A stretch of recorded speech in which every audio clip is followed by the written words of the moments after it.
Hey everybody, how's it going? Welcome back to another video. Today we're doing something we haven't done in an embarrassingly long amount of time. Another hangout. I believe the first one we did on video must have been Goro's, and then we did Ningguang's as well. Now Lynette's came out, and I haven't really done anything in between, except for stretch it out. Ugh. But I thought it'd be fun to do Lynette's. I was going to do Explore this week, but I'm a little bit short on time, so I decided that's going to be next week. And before we get started, let's have a look at some Pokemon cards. I opened the pack already, so you wouldn't have to deal with the annoying noise. Hopefully I remember where you even start Hangouts. I have no idea where it is. Here we go. We got ourselves a Mastiff. Now, I think that's an evolution of something we already had. I'm not sure, though. Wingull, the most basic flying Pokemon I've ever seen. Pineco, who looks like he's in Sumeru doing some exploration, actually. The door there looks like it's some kind of puzzle. Meryl, we already have this card. I cannot believe we got a dupe already. We've just started. Vigoroth, we did get the small version of this the other time. Either Slackoth, I think it was called. Oranguru, that's my monkey right there. That's one of my favorites. Why is he looking like that? He's looking so worried. Electrode, another very basic Pokemon. Dude, it's a Pokeball, but upside down. That's crazy. The Misdreavus? This one's pretty cute. Little ghost Pokemon. It's a little shiny card. Very pretty. A Grafaiai again. I remember this dude. And finally, oh, wow. Skeledirge EX. It's a croc. It's a big fire clown looking croc. I know it's one of the starter characters, so this might actually be a good pool. Very good. And a basic energy. Leaf this time. Wow, leaves. Like green and nature. Let's get into some hanging out with Lynette. I'm looking forward to it. I hope it's fun. I haven't done one of these in forever, and they keep getting better, so I have some pretty good... Oh god, the sun's catching up to me. I'm looking forward to it. Here you go. You've not reached certain endings yet. Yeah, I know. I'm kind of struggling to finish Chongyun's. I started that 2 years ago. Lynette, here we go. Checks and cats. Unlock criteria. 2 keys. That's so expensive. Oh, you don't have to begin it after spending the keys. Oh, I should start doing that, huh? Claim another key. The other ones I'd like to do are Kaya Kave. I think Cookies would be one of my favorites. And people are saying Betos is pretty good. So those are the ones I'd be looking forward to. Anyway, Lynette's Hangout. Checks and cats. It's very cute. Begin it. Here you go. Whoa, I can't believe it. We're doing it. It looks really cool. No way. I swear, this is the most random thing. I swear I did not know she was gonna be here. What? I stood here because I'm pretty sure when we played the main storyline, this is where their house is. That's where I was standing here. But you actually start to hang out right here. I swear I had no clue. Hey, Lynette. Is that Lynette with a little kitty? I mean, yeah, it's got a little bow tie, it's a little fancy cat. I'm not gonna... Your voice already is perfect. Meow. Meow? Oh, I'm actually meowing too, I guess. Approach stealthily. No, don't give it away. Oh, I got caught already. It's you. 1 second. Uh-huh. Now activating chat mode. Oh, no. You know, this makes me think. She's from the House of the Heart, right? Activating chat mode sounds like something a robot would say, such as Catherine. You made me jump there. I thought they'd finally caught me. Is someone trying to kidnap you? Objectively speaking, the trouble was entirely of my own making. What have you done? Half an hour ago, I was at Hotel de Boer for a drinks reception. Uh-huh. It was to celebrate the successful opening of a show. That's great. But it was draining my energy. Mm-hmm. So, I waited for the right moment, Oh. then snuck away so I could switch to standby mode. I get that. I feel that a lot. I see. So they send someone to find you and bring you back? But why? Well, she's doing the reception, no? Probably because I'm playing the lead role in the show. Stares. Is that so surprising? No, I'm just staring. I'm always getting invitations to do solo performances. Whoa. I just usually get Lyney to write back and turn them down. Really? But then came the Fontanalia Film Festival. And you got inspired by how good our thing was? We took all the kids from the House of the Hearth out to see a film. Mm-hmm. And after it finished, they all started clamoring for me to try out acting for some reason. Even Lyney was chanting along with them. Really? Anyway, it just so happened that a director called MaryU had sent me an invitation MaryU. around then. I'll spare you the details, but basically, I ended up accepting it. I got that. Merry Christmas. So this is the dramatic debut of the Magician's Puppet, huh? Yep, you nailed it. I'm playing Double the thumbs role up. of a puppet. That's so cute. In fact, the show's called The Lost Puppet. Ah. And it's a masked mime show. Look at that. So, I don't have to do any facial expressions or say any lines. Your kind of thing. Literally just a series of physical movements. Mm-hmm. The director says it's a very avant-garde art. Avant-garde. Avant-garde. Gotcha. That does sound pretty avant-garde, but can people understand the plot? Yeah. Art is not comprehended by the mind, but felt in the heart. Yeah, sure, very deep. At least that's what the director says. Right. Anyway, if nothing else, the opening performance seemed to go down well. But at the drinks reception, everyone was crowding around me, saying, triumphant character portrayal, faithful adaptation of the original work, unequivocally, quintessentially avant-garde, and stuff like that. Sounds so over it. Unequivocally, quintessentially avant-garde. I'd say that too. That's the kind of thing I'd say. But being the center of attention is draining. I know. So the moment they left me to go harass the director instead, I was out of there. Yep. For once, you weren't able to use Lyney as a human shield. The other thing is, some weird things happened while I was on the stage. See, there's the but. You could feel this coming, right? Yeah, you know too. That's what I was saying. Oh, sorry, Bonnie. I didn't mean to leave you out of the conversation. My bad. I take it Bonnie's your pet cat? No, we just met. We bumped into each other right after I slipped away. You already named her? No, she already had a name. They just talked. Well, it'd be kind of difficult for us to communicate otherwise. Uh-huh. Besides, I think she's taken a liking to the name. Haven't you, Bonnie? You mean this cat speaks cat and you speak cat and this cat didn't have a name despite speaking? There's no way. This cat must have had a name. She said no. Yeah, that's right. Good kitty. We'll go find your owner soon, I promise. Owner? Not a stray cat then. Didn't you see the bow tie? Nope. She's wearing a collar. A bow tie? For the most part, she's pretty well groomed. If she is a stray, she hasn't been for long. Her stomach's been growling a lot.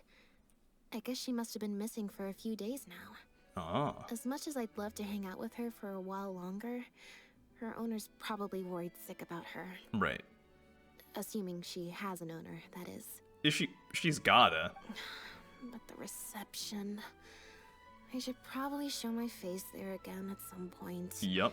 Even if it's just to make excuses and leave again.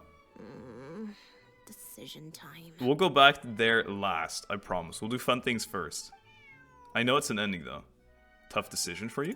Well, I just find it exhausting. Thinking through all the different ramifications of different choices and so on. That's more Lyney's area than Sounds mine. like a hangout. So, unless it's something really important, I usually just leave the decision making to him. But for once, he's not there when you need him. Bet that doesn't happen often. It's fine. He got Furina to make me a little something for just this situation. A helm, put it on. Poof. A photometer. A photometer, of course. What's this? The top hat. It looks pretty over the top, I know. Top hat. But it's essentially just a box of cards. Okay. He kept the design simple, so it'd be harder to break. Well, sure. That should... Yeah. The way it works is, I pick a card at random, and look at the number on the card. And how does that help you make a decision? Well, for example, if the number on the card is 5 or higher, I help Bonnie find her owner. I see. If it's less than 5, I go back to the reception. It'd be funny if this is an actual RNG tool, and it's actually gonna pick if we go to the reception or not. Okay, simple and straightforward. I just have to believe in the bond between me and my cards. Okay. And my fate will reveal itself to me in numerical form. Yep. At least, that's what Lyney said. Anyway, I guess I'll give you a demonstration. Thanks. Yep, and that's what I was saying too, Bonnie. As Lynette attempts to draw a card, the device emits a horrendous grinding sound. I didn't like that. Was I using it wrong? Don't worry. Maybe if I just... It's the simple, sturdy one, so you can't break it. That's what this design is. Let's smacks the card box. All the cards fall to the ground. Then she picks one at random. Clearly, there's beat the some shit design out of flaws to it. iron out. I'll have to let Furina know. I feel like maybe this wasn't a design issue. Let's see. Which card did I get? Lynette, you're ignoring me. 4. Haha, that means no helping Bonnie back to the reception. Well, the cards fell on the ground though, so I don't think it counts as fate. I think I know what you're doing. If you want to get the right answer, you have to let fate decide. Also something Lyney said. Maybe you should start thinking for yourself.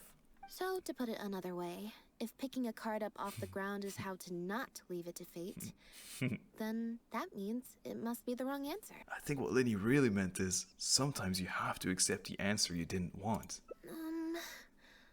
Or why don't you pick a card? Since I ran into you here, that means our fates are like interfering with each other. Oh, it's like intertwined fates? Oh my god, I'm doing a 10 pull. Sure, I'll pick one. Thank you.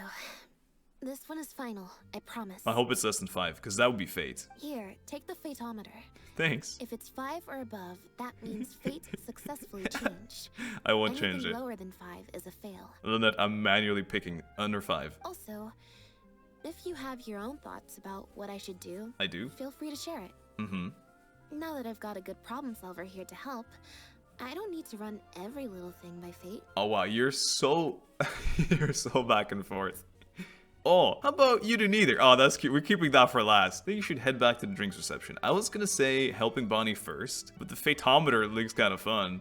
Let's do the fatometer. All right. Then let's see where fate will lead me. Yeah.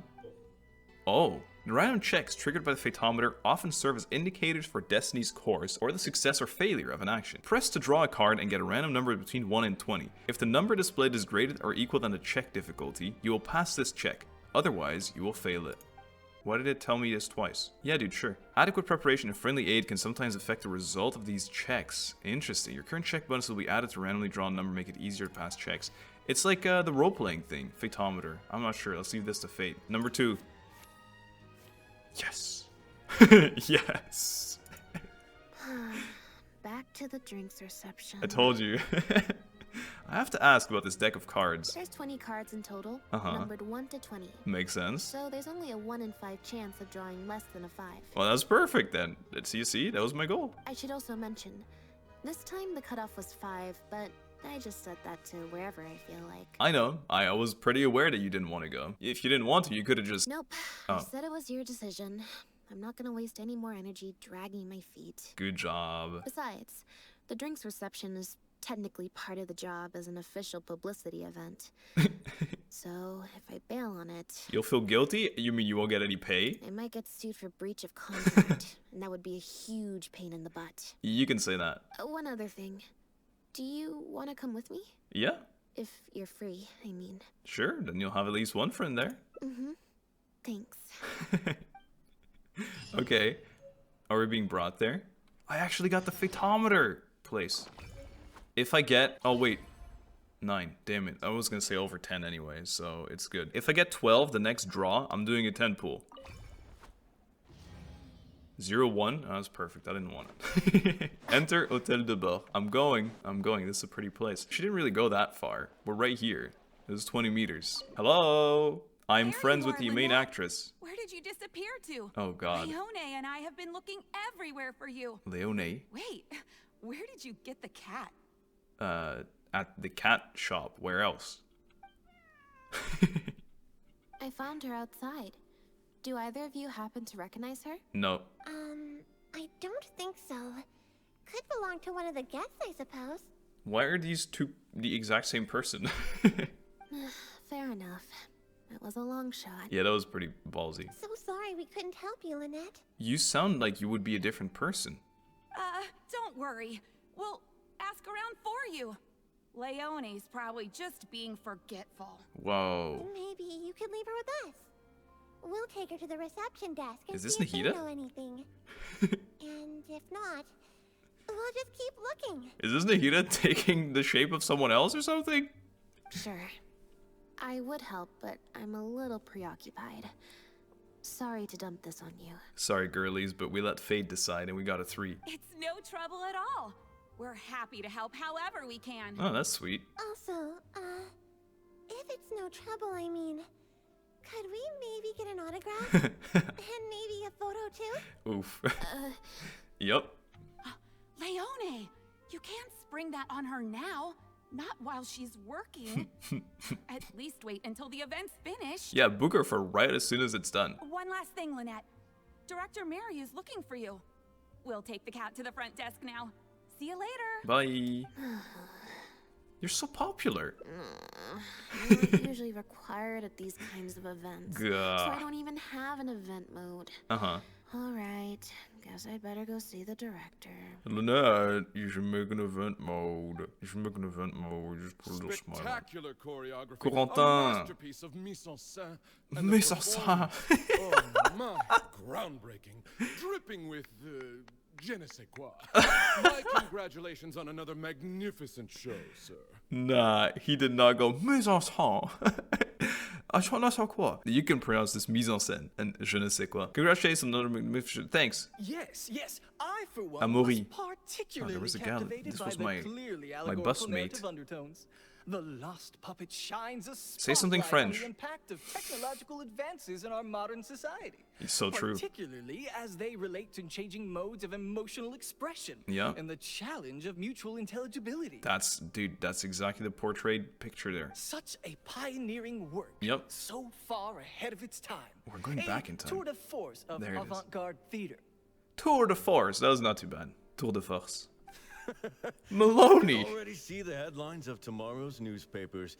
They will certainly be singing your praise, Director Marry You. Oh, marry you? Where do you see an ooh? Oh, it's him. It was a group effort, of course. He is him. To convey emotions in a silent show with no facial expressions, the entire cast had to go above and beyond. Everyone truly outdid themselves. So true. So true. Speaking of the cast, Jillian, Friendly another reporting. strong performance from you in director Marry You's latest show. Marry You. As of course we've all come to expect from your numerous successful collaborations to date. That's quite an overstatement. I've only ever played supporting roles. But Jill, you did great. On that point, you stated a few months ago in an interview Dude. that you were looking to secure a leading role in your next show. What led you to the decision to stay in a supporting role this time around? Wow, look at how perfect. The attention's not on Lynette. Although I can totally understand her being overwhelmed because there's actually 6 different people talking through each other. We had a discussion about this, and while Lynette hadn't previously performed in an acting role, we were blown away by her talent. And she was a perfect fit for this character. And all the attention's on Lynette. Run! Quite simply, this was the role she was born to play. So true. Exactly. I was honored to share the You think stage she's with gonna her. hold a grudge? Lynette worked extremely hard in all of the rehearsals, and she's an incredibly talented actress. This seems pretty genuine. I don't think there's any hate.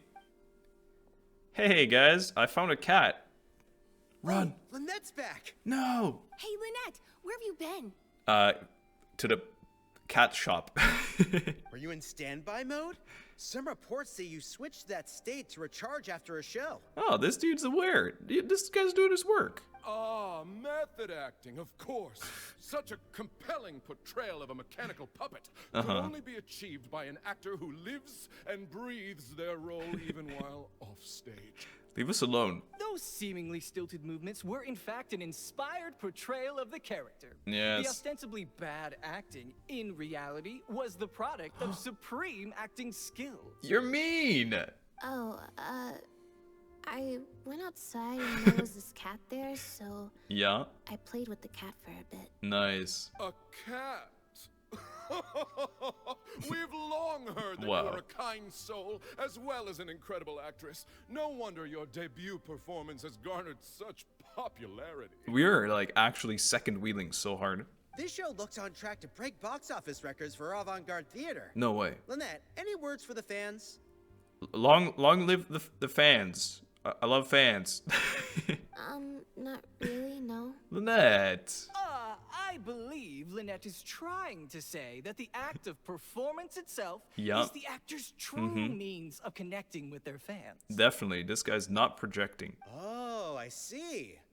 Lynette, any comments? No. No comments. Right, exactly. But don't you want the fans to know how you're feeling right now after the hugely successful Tired. opening of your first ever show? Exhausted. That's true. What? That's true. I'm sure the fans would love to learn a bit more about you too. But it's all secret. How interesting. Insight. Observe Lynette to see how she's doing. Lynette, we need to get you a 10. You're already a 10 in my book, Lynette, and I will pick this card. Oh, I got the 3 again. Lynette, I'm sorry. Those answers all sound very calm. She seems fine. Oh, you want it to be How that. do you find acting compares with performing in a magic show? Yes. What does the future hold for you, Lynette? Indeed. Just answers with yes, no every question. Lynette struggles to keep up as she's inundated with questions. Are you okay? Yeah, it's just... Turns out I can't cope with this stuff even in tea party mode. Tea party mode? It makes sense. It's the one where you have to answer questions that your grandma asks you. Thumbs up. It's a power-saving mode for participating in conversation at tea parties. Normally, I can get through an entire conversation just with... I know. Oh, that's true. And how interesting. Completely fake. But at a tea party, I'm not normally subjected to a constant stream of questions. The energy consumption of that interview just now was 3 times as much as the average tea party. I'm just doing it to her now. It's a big adjustment. Give it some time. Maybe after a few more interviews, you'll get used to it. I think I'd rather pray that I never have to do it again. Also fair. Lynette, Director Mariu would like you to join the group photo to commemorate the successful opening of the show. Don't worry, you don't have to speak there. A group photo? Yes, a photo with a big group. It's just the members of the troupe, along with Maloney and Confronting. Oh no. Everyone's waiting for you. Quarantine. Alright then. See you in a minute. Let me be there. Let's go to do the group photo. 3, 2, 1. Cheese. Smile. Cheese.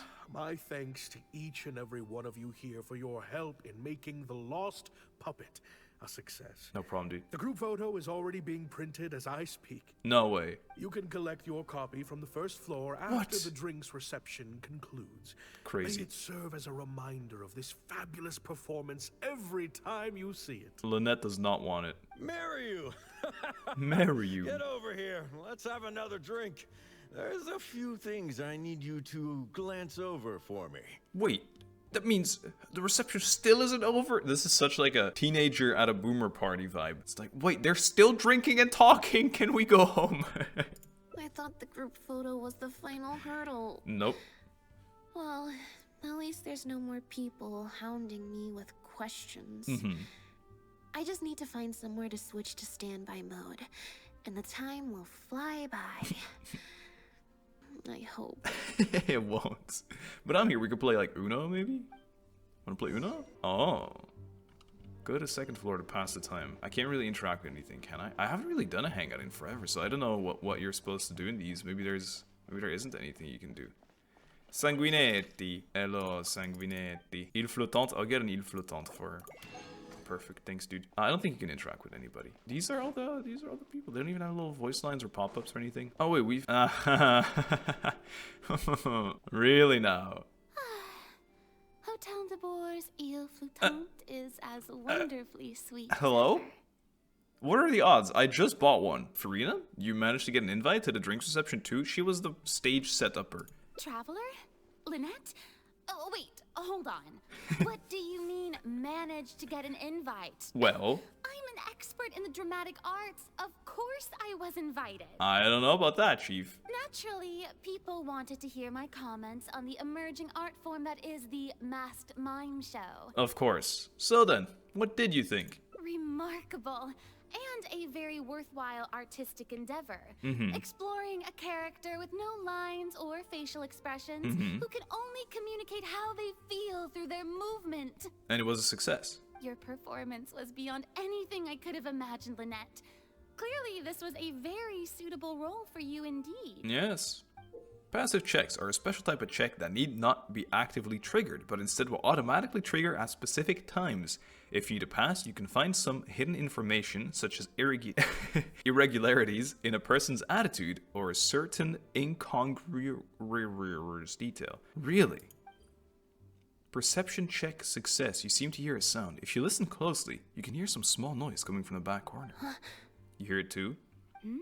Is something wrong? My cat ears, spidey senses are tingling. I can hear something. No, it's nothing. Please go on. I'm checking. What is SpongeBob like jumping in front of the window or something? He's like, I don't know how SpongeBob sounds like. What is that? What comes into my mind when I think of SpongeBob? It actually looks like he's standing in front of a window jumping up, and you can see a shadow pop up. Oh my god, is that Lynette? Please can I get an autograph? Squidward's being noisy. Patrick, throw me up. Oh. What? Basically, I think I'd give it a positive review overall. Just not as gushing as the crowd downstairs. And why is that? So, you thought they were pretty over the top too? Yep.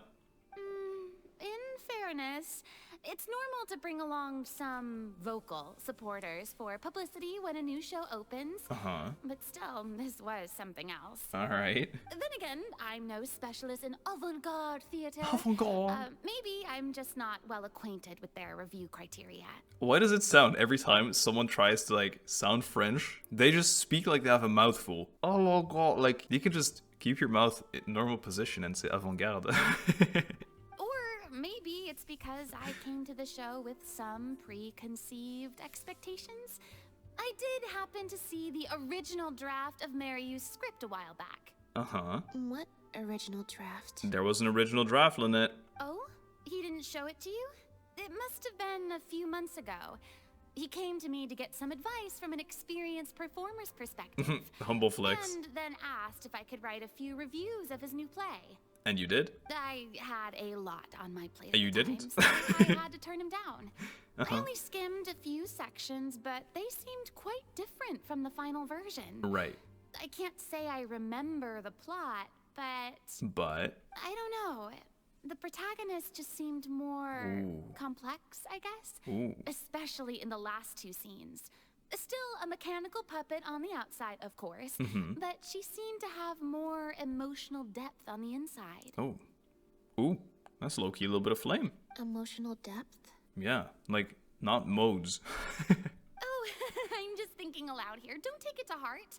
That's rough when you say that in front of her. A play are two very different beasts.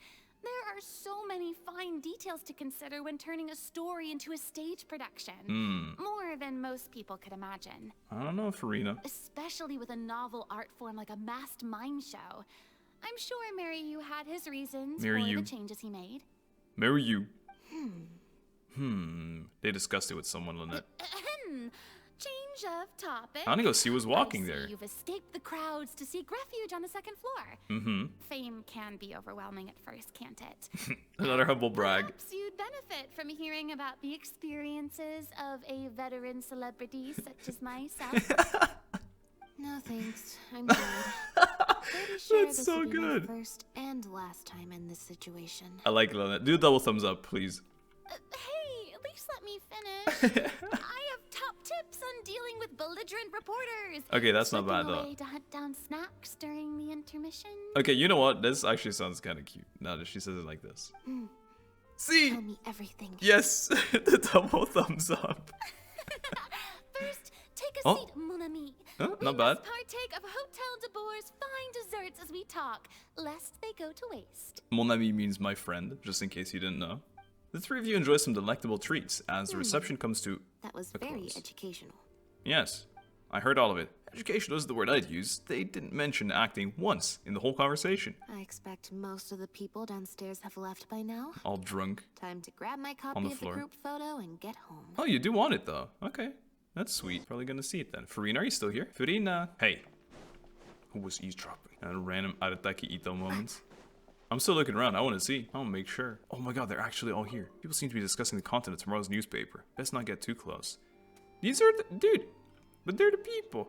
Best not get too close. I'm inviting myself. Yes. You should put that she looked incredibly good in there. Oh, Marryu's here too. Ah, dude. Make sure you say the snacks were not up to par with the performance. In fact, I'm trampling them. Fine. I got the envelope. The photo must be in this envelope right here. Yes. It's finally over. And there's a crowd waiting outside. Thank you for sticking around for so long. Don't worry. You hear it roaring, Lynette, Lynette, Lynette. If it wasn't for you, I don't know how I would have standby moded my way through the last few hours. Stop it, you. Any normal person would find an event like this stressful, but enough to warrant Lynette leaving like that halfway through? When you left the event midway, what was the real reason? I mean, if you really want to talk about it... It's fine. It's just... It was such a minor thing. That's okay. While I was on stage, there was a moment when I felt like someone was looking at me. What? That's crazy when you're on stage. It was only for an instant, and I didn't even see who it was. But somehow, I knew it was a look of contempt. I don't know what contempt means. I got a vague sense of it again during the reception. Oh, an evil stare? Like someone was giving me an evil stare, but I couldn't figure out who it was. Wait, is it the blonde actress that actually is holding a grudge after all? Normally, I'm used to lurking in the shadows on the stage and spying on other people. Other way around. It was strange. Feeling like I was the one being spied on this time. I see. Could it have something to do with the original script Furina mentioned? Or maybe someone's jealous of you. You did land a leading role your first show. Or someone just took a disliking to me for no real reason. Sometimes Classic. you can like one person and dislike another for equally pointless reasons. True. Anyway, it was just a momentary stink eye. That's all. Well, nothing for you to worry about. If it's enough for you to flee, I think it's something to worry about. Alright, well, if you're not worried, I'm not worried. Okay, problem solved. I'm gonna take this envelope and go home now. Who was it? You heartless puppet, you've ruined this work. Hand over the role of lead actress immediately. What? It's a threat letter. You have destroyed this work of art. Step down from the leading You hear role it? at once. It's the inspection noise, the music. Based on the tone, I'd say threat letter is right. This is far more serious than a momentary stink eye. We need to get to the bottom of it. Examine the letter to see if there's anything amiss. Think back to what happened on the first floor. I told you the blonde actress she was holding a grudge from the get-go, and then I thought she was humble. I got bamboozled again. Unsealed envelope contained the group photo, the threat letter, and some photographs of Lynette during the show. This was definitely meant for her. The letter demands that Lynette step down from the leading role, but stops short of saying what will happen if she doesn't. Neither of us recognize the handwriting. It's messy, perhaps to cover up their tracks. Or maybe this person just has messy handwriting. Think back what happened to the first floor. There were a lot of people downstairs at the time, and any one of them could have slipped this letter into the envelope. All the envelopes were left on the table on the first floor, but nobody was tasked with watching them. I could ask the reception, but it's unlikely they saw anything. I don't think we're gonna find any more clues here. Shall I ask Mérieux what he makes of you have destroyed this work of art? Yes, let's. Whatever destroyed means, it could have something to do with the original script that Furina mentioned. True. Also, I'm gonna have to ask you to stick around a while longer. Sorry, I can't. I was beetle battle fighting with Ito in 15 minutes. I gotta get going. She doesn't care. I can't believe how well the whole Lynette's debut acting role. What is going on? Out. Even the avant-garde box office is lapping it up. Why are you in a rotating machine? How could I ever have doubted you? If you hadn't stuck to your guns and kept sending those invitations, this opportunity would have passed us by. Suspicious. See? I told you. See? All the times she'd refused in the past were all the more reason to keep inviting her, because it turns into a big talking point. Lynette or Furina? Or neither? Can you imagine if you'd gone with Jillian? You'd have been lucky to get half the ticket sales you've ended up with. Shit. True. Well, Jillian still needs to get a few more productions under her belt. Okay. Hey, lads. Why does he look worried? Do you have a moment, Director Mario? Monsieur Mérieux? Oh. Oh, hello. Oh, yes. Oh, my humble actress. Ah, if it isn't the star of the show. We were just talking about you. Oh, and is that the legendary traveler with you? Maloney, don't start this with me, dude. I can see through your game, Maloney. Even though you got that triple thick layer.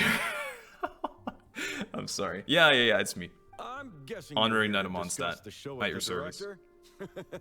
Oh, you're a talented and hardworking actress, Lynette.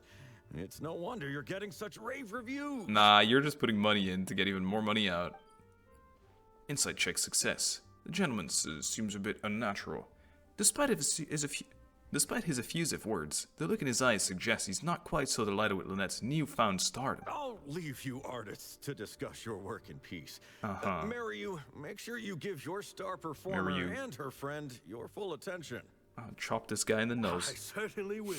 Lynette carries the fortunes of our entire troupe on her shoulders. Ah, the fortunes, I see. Who was that? Mr. Maloney.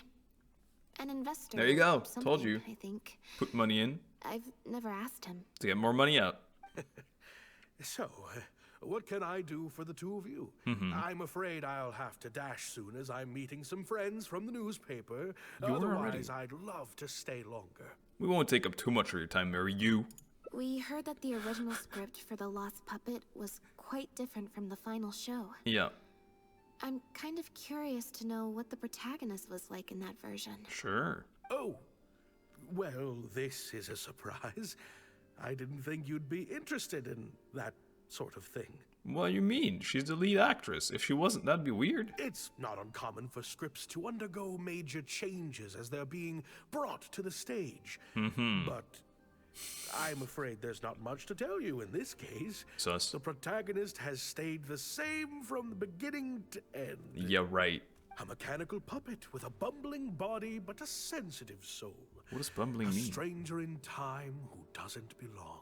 That's me. There's no doubt about it. That's me in Tevat. You are the protagonist, and the protagonist is you. That's also me in The Tevat. success of one is the success of the other, and that's what made this show an artistic triumph. Yeah, sure. Sorry, you've lost me. Can you put it in plain words? Essentially, puppet, important. You, important. You, puppet. Puppet, you. Important, yes. Show, success. Money, big. All right, then. Delving deep in the search of core truths is the job of an artist, after all. You shouldn't give your attention to early drafts of the script. No. All it would do is sow confusion where you already have clarity. That point actually kind of does make sense, but no. The current script is the final version because it is the best version, and your performance best We brings never that make mistakes. script to life. Why, if it weren't for you, I doubt any audience would give our show the time of day. Huh. So this is the marketing? If everyone's happy with Len's performance, then how do you explain this letter? What letter? Oh my goodness! I know. Are you trying to get her to go away so you don't have to pay her? You heartless puppet. You've ruined this work. Hand over the role of lead actress immediately. Destroyed this work of art? Really? Yes. Well, Director Mario, any idea who might have written it? I think maybe your investor boy. No. Who on earth would write such nonsense? Because I'm thinking, and I was saying, the actress, the lady, it also would be maybe too obvious, but she kind of gave off, like, not actually pissed about getting the main role vibes. But maybe the investor just wants to yeet her out so they don't have to pay her and they can rake in the money. I'm really into it. We found in the envelope containing the group photo. Could it be someone involved in the production? Absolutely not. What do you mean? Without Lynette, this show would be over. Everyone's hard work would go to waste. But this person would be like, nah, bro, I could have done it better. There's no way that this is someone from the troupe. Well, is there any way Lynette can lie low until this blows over? Yeah, maybe Jillian could fill in for me for a while. That's what she wants. What? No way, out of the question. The protagonist has to be played by Lynette. Jillian can't... She's just not what the audience is looking for. Listen, Lynette, the fans love your cat ears. And despite it being a silent one, they can imagine you going uwu. They really like that. Miri's attitude suddenly changed and became a bit strange. His eyes are darting around and he's lowering his voice. I've got it. It's a competitor. Really? Yes, this letter must be from a competitor of ours who's trying to get under Lynette's skin. Oh, you're so right, Miriu. You can't lie low. That's just what they want you to do. I know. The moment you step back from performing, they'll put their rumor Maybe mill they're trying into to break overdrive Lynette and by drag us through the overworking her. mud. They're just waiting for their chance to kick us while we're down. But we're not down. We're on top of the mountain right now. A competitor? Really? Apparently. Definitely. Nah, dude. Those lowlifes. Slandering Those lies are lowlifes. all their specialties. They drown out the truth with a flood of misinformation. Ah, they stop at nothing. fake news. Once they get riled up. They stop at Social media. You sound very familiar with these methods, old man. Do you have a particular suspect in mind? Oh, there's so many of them out there. Fame always seems to attract haters. True. No matter what you do So to try tired of and the keep haters, everyone man. happy. But don't worry, I will get to the bottom of this. Stay strong, Lynette, and keep up the good work on stage. Yeah. I have to go and meet my friends from the newspapers now, but rest assured, I'll be discussing countermeasures with them. With the newspaper? Sure. So, maybe it'd be good to keep it low-key. Competitor, huh? You think that's it? I kinda doubt it. Yep. We've dealt with those types before. Yep. Usually their goal is to steal our venue for their own show, or to cover up a scandal by planting a story to divert public attention. Sounds very accurate to real life. But at the moment, I don't think anyone's got a reason to do any of that stuff. Let alone pull a stunt like this. A threat letter is quite extreme. I would say so too. And why to you instead of... I feel like there's probably a better way to sabotage. I'm not sure. I wouldn't know. I don't do this kind of stuff. Stop looking at me like that. Besides, when I felt that evil stare, I'm pretty sure it was coming from somewhere backstage. Oh my god. So that rules out a lot of people. Evil stares, man. You can feel them burning in your back. I'm actually more concerned about RednasYo. When I mentioned Jillian, his reaction was pretty unusual. So you noticed that too. Especially They're in cahoots. Since Maloney mentioned that the initial plan was to cast Jillian as the lead. Sounds like there was an original protagonist as well as an original script. Yeah. I should probably go talk to her. You got any idea where she lives? Yep. She told me she lives in the Fleuve Sandra. Fleuve Sandra. Sure. They're all gone now. Yo, pirate boy, Renaud. What did you want exactly? He wants a sponsorship so you can make cars. And this dude's name is Road. So you guys work together well. Wait, where are you guys actually talkable to? Do you have anything? Forget about me. Forget about me. Alright, leaving. Lynette, to the Fleuve Cendré we go. Maybe this was her chance to get out of the slums and we took it away from her and that's why she's mad. I don't know, she didn't really give off toxic vibes to me. I'm intrigued though. I'm intrigued now. Little Missy? Lynette? What are you doing? You're not welcome here. Who are you? I've been to the Fleuve Sandra plenty of times before. This is the first I'm hearing about me not being welcome. Things are different around here. You might be used to a crowd of bootlicking morons fawning over you wherever you go. But not down here. We know what you are. Yeah, Lynette, we saw your cat ears, by the way. Bootlicking morons? She's got a bone to pick with you, I guess? I don't know. I've never met this kid before. Kid? Gina, stop that. Go home now. Yeah, get out of here, Gina. Jillian? Nah, we could talk with ourselves. But how many times do I have to tell you? That had nothing to do with Lynette. If you don't leave right now, I swear I'll never invite you to one of my shows ever again. Jillian? I... So it was a misunderstanding and her sister or something did it for her. Just because Lady Furina speaks highly of you, it doesn't mean you're all that. Get out of here, Gina. After a few more words. Sorry. Gina's always been a strong-willed child. That's why I never let her visit me at work. That's okay. Is it your daughter? I thought it was your sister. It's okay. I have younger siblings too. Okay, it is. I get it. She's in her rebellious phase, huh? If you let angsty kids get you riled up, they'll drain all your energy. So don't worry. I won't let it get to me. What a good mindset. Well, this situation's a little different in this case, but still, thank you. So, what brings you to the Fleuve Sandra? We came to see you. Can we talk about the original protagonist? We heard about it from Maloney. He said you were originally supposed to play the lead. Maloney, huh? Of course he couldn't keep his mouth shut.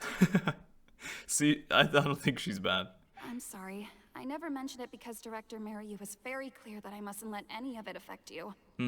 Well, circumstances have changed. Lynette got this letter. What's this?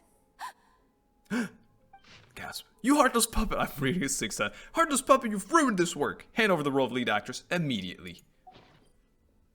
She appears surprised. It's real. I told you. She sounded genuine. There's panic and doubt. The sender thinks Lynette has destroyed the show. Could it have anything to do with the original script and protagonist? I don't know. Who would do something like this? I trusted you, Jill. Don't be scared, Jillian. Just tell us what you know. Yeah, Jill, don't worry. We won't beat you up. Lynette, get your swords ready. Okay, I'll try. Uh-huh. It's true. I was originally cast as the lead in The Lost Puppet. Crowd audible gasp. I've worked with director Yu many times before, but only in minor roles. I see. The audiences and critics never had much to say about me. Yeah. Nothing terrible, but nothing amazing either. I get that. A few months ago, Yu started working on a new show. Yu. So I plucked up the courage to ask him if I could take the leading role. He was hesitant, but he agreed to let me try for the part. We did a few rehearsals, everything seemed to be going okay, But then, the investor. There's been a change of plan, Jillian. That's messed up. The leading role will now be played by Lynette. But why? Lynette? But she always turns these things down, doesn't she? Uh-huh. And that's why we cannot afford to waste this opportunity. Right. Jillian, I understand how you must be feeling. But Maloney and myself have to do what's best for the production as a whole. We live in a capitalistic world. We need money. Next time, the lead will be yours. I promise. Psych. Not if there's more money to be made. Got him. I was incredibly disappointed at first, but I also know full well that I don't have Lynette's star power. Yeah, she does come from the stars. It's true. If you were on a banner, though, you could also have star power. 4-star? Maybe you could be a 4-star.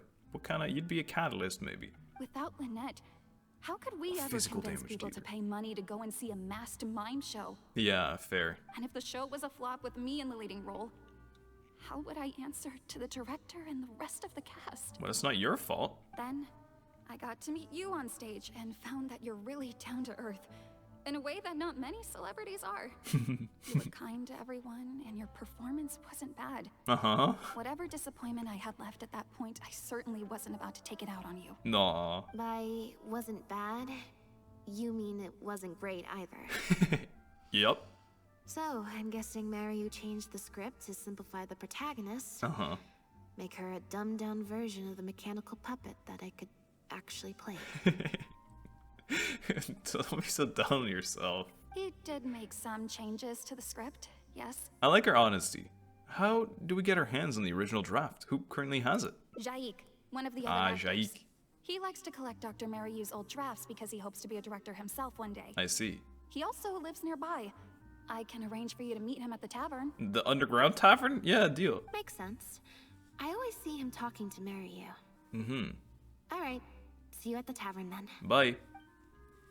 Dude, this is a whole massive arc. This feels like a story quest. Maybe we're doing the longest arc first, I don't know. Hello? I'm at the pub, after waiting at the tavern for a while.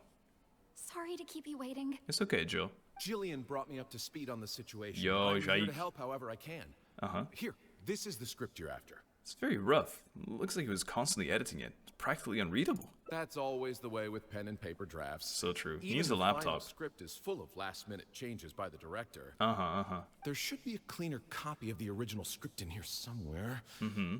Sorry, it's all a bit mixed up. I It's okay. just grabbed the whole stack of paper since I was in a rush. Next time, since you're in a rush as well, make sure you get like a different tan line, because it looks interesting right now. No problem. Now, Thumbs up. activating search mode. I'll go through one page at a time. Alright, you do that. I'll go take a nap if that's okay. I just felt taxes have had enough paperwork. Oh no! I'm talking to Jacques and Gilles. Hey. I wonder what got into director Yu. I wonder too. Maybe he's been quietly struggling with something. Yes, finances, my girl, my good girl. Yes, Lizette, you know anything about finances? No, that's not very profitable, I'm sorry. Anyway, there's newsletter clippings amongst the notes. They're about shows of different styles. Those on the first few pages have turned yellow, which means they must be quite old. Look for mention Maria. Adequate preparation and friendly aid can sometimes affect results. I know. I have +5 because I have search mode. I need 15? Holy shit, I'm not ever getting that. Oh, wait, +5? Oh, gold.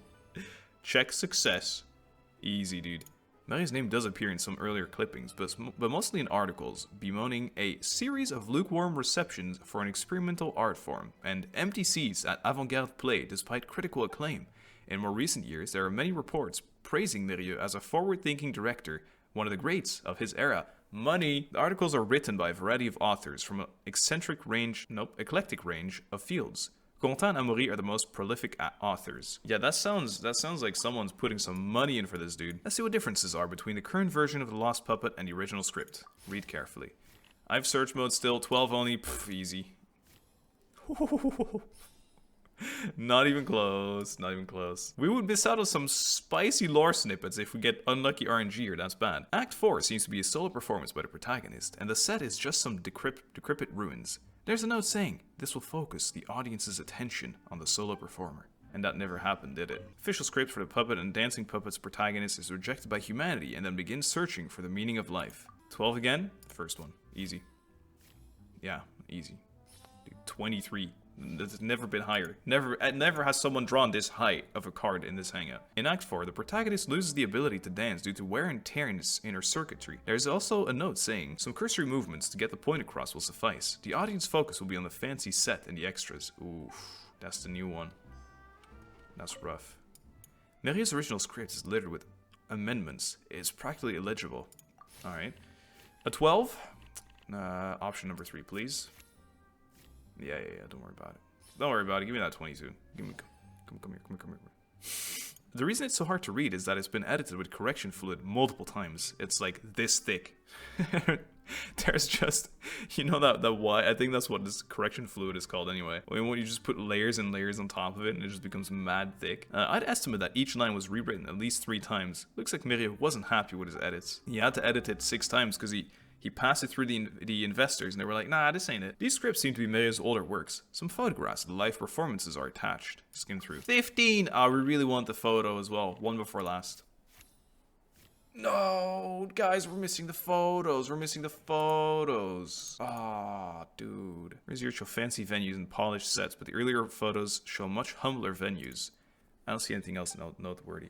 No, we missed some information at the end. To the ruins where she began and performs a dance in honor of her deceased companions.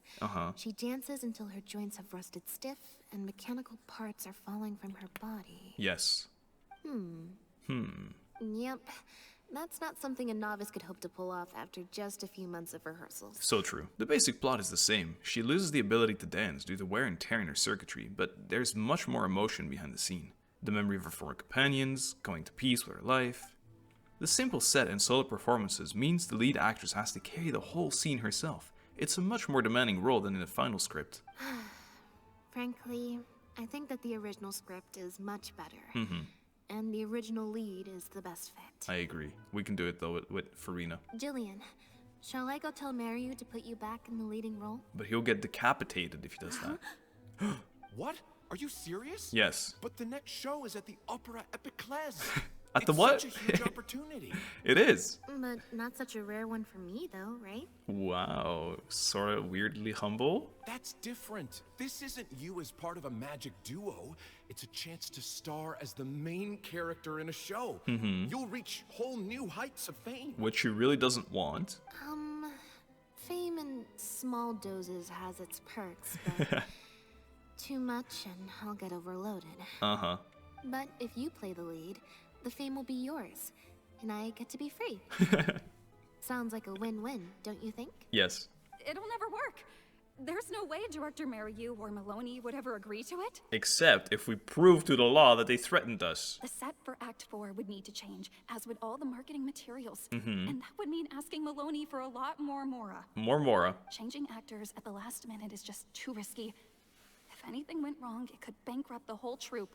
I think it is already bankrupt. Dude, the main guy, he's just in it for the money, and he's about to throw us all under the bus and leave with a big check. Plus, Maloney's friends have already published a ton of articles saying how this is the role that Lynette was born to play. No one else can play the protagonist now. If Lynette quit the show and I took her place, it would destroy the reputation of Maloney's friends. None of their future articles would have any credibility. Oh my god, it is a rival troupe, actually, but that makes no sense. Why would they do that? It would destroy the reputation of Maloney's friends. None of their future articles would have any credibility. If Lynette left, they'd sooner stop the whole show than let me take her place. Oh, well, that really sucks. Stop the whole show? But all the people in the troupe. Months and months of everyone's hard work would all be for nothing. No wonder Miria will say anything to try and keep Lynette on board. Convincing him to replace the lead actress won't be easy. Contemplation. Is there any other way? 15? Dude, we got so many clues though. It's actually unlosable. We have 15 base. You can't fail this. Oh my god, 31. No, 28. Never been higher than 28. New world record applied. It's me. Judging from those documents, Miria's true intention seems to be... I have an idea. You do? What is it? All we need to do is... You explain your idea to the group. Oh, the dramatic irony backwards. That's a bold plan. I'm in. Not like we didn't go to jail together and did a bunch of stuff there, too. You know, it's a little crazy, but it might actually work. Oh my god. No way. You're putting on cat ears. Taking such a huge risk just for a chance to be in the spotlight. Doing it. Jillian, you said before, whatever disappointment I had left, I wasn't about to take out on you. In other words, that disappointment is still there, but you've kept it bottled up inside. True. Be honest. You still hope to play the leading role, don't you? Yeah, Jill. But the thought of putting so many people out just for my sake? Think of it, Jill. Who cares? You think they'd be put out? That's not how I see it. It's a twist, a massive twist. It'd be crazy. Jillian, you were more dedicated than anyone during the rehearsals for the original script. It's true. We all saw how I hard remember you worked it. for this role. I wasn't there. And I think you know that unless we decide to make a stand here, the path we're on is only going to take us further and further from our dreams. All of us. He's right. He's right. I can't find a counter argument. You gotta go with it, Jill. So take it from me. You would not be putting us out. Yeah. Not one bit. Listen to Jaik. Where the plan succeeds is up to you. You guys... Come on, Jill. Okay. Good stuff. Let's do it. I will play my part. That's some queen behavior. Yes! I knew you'd come around. All right. I'll let the rest of the troupe know, and we'll start preparing immediately. Wow. The troupe would be on board? Wonderful. Thumbs up. This solves everything. This is my favorite. Wait, but what about the threat letter? Do you have any idea who sent it? Well, dude, I don't know. As long as we stick to the plan, I'll give up the lead role, so it won't matter anymore, right? But sure. Surely you want to know who it's from. I would. If they're out there and no one's keeping an eye on them, what if they come looking for you? Uh-huh. I doubt they will. It's supposed to be a threat, but they didn't even say what would happen if I don't meet their demands. Okay, there you go. Plus, Kinda the childish. handwriting is kinda childish. I think it's It misunderstanding. doesn't look like a professional intimidator to me. I think it's her sister. I'm sticking to that. That's my last bold prediction. Who knows? Maybe it was just a fan of yours having a moment. Your biggest fan, even. A fan? Of me? Mm-hmm. Your biggest fan. Maybe there's someone out there who really appreciates your talent. Mm-hmm. Even in the supporting roles. Contemplation. Could the letter be from one of Jillian's fans? Jilly! I don't have a buff, Jilly. Yes! 17! Iconic. Jillian's sister mentioned that Furina spoke highly of Lynette, but when could she have heard that? When she was spying on us, remember? Uh-huh. It's getting late. We should be leaving. Huh? So suddenly? Come on. She has something to do. The Lynmeister! Lynette grabs your hand and leads you out of the tavern. Perception check. You seem to hear a sound. You notice the faint sound of sobbing in the corner as you're leaving the tavern. I'm such an idiot. You are, but it's okay. You're forgiven this one time. Take it as a learning moment. Sorry for manhandling you. It's You okay. looked like you were Manhandle me any that was in day. the letter, so I had to act fast. Yeah, sorry. Yeah, no, totally. What is it with hangouts and cake and manhandling? Was it Jill's sister? Nothing gets past you. No, I mean, I was pretty aware. I was pretty aware for a while. Just because Lady Furina speaks highly of you, it doesn't mean you're all that. You know that I think this doesn't really give it away that much because I feel like this could have happened earlier as well. Just in media or whatever. I'm so sorry. Gina's always been a strong-willed child. That's why I never let her visit me at work. Mm-hmm. Those were not the giveaways for me. Furina hasn't released her official review of The Lost Puppy yet, which means Gina disobeyed her sister and secretly came to watch her at her work. I guess she must have snuck into the drinks reception and overheard our conversation with Furina. Uh-huh. She idolizes Jillian, Mhm. both as an older sister and an actress. I know. And she watched as the dream role Jillian had been waiting to play for so long got snatched away from her by some amateur who's never acted before. To make matters worse, all the critics were hailing this amateur as a perfect fit for the role. It's pretty frustrating, I can see it. Former biggest star was praising her abilities. Yeah, it was too much for her to take. She wrote that letter in a fit of anger. Yeah, and that pretty much sums it up. Not gonna confront her about it? Like I said, getting angry at angsty teenagers is draining. Besides, it's for a selfish reason. CBA. If it was my younger brother or sister and they found out I'd been treated unfairly or had an opportunity stolen from me, they'd definitely do something far worse. I can imagine. I was in Jillian's position Kills them, once. kidnaps them. Back when Lyney and I were starting out, before we got famous, we just had to take things a day at a time. Doing our shows, slowly trying to build up our reputation. Yeah. So I can understand Gina's frustration. Of course. Still, it's still not the right thing to do, but definitely use some pro tips on how to write a threat letter. No wonder she's so hostile towards you.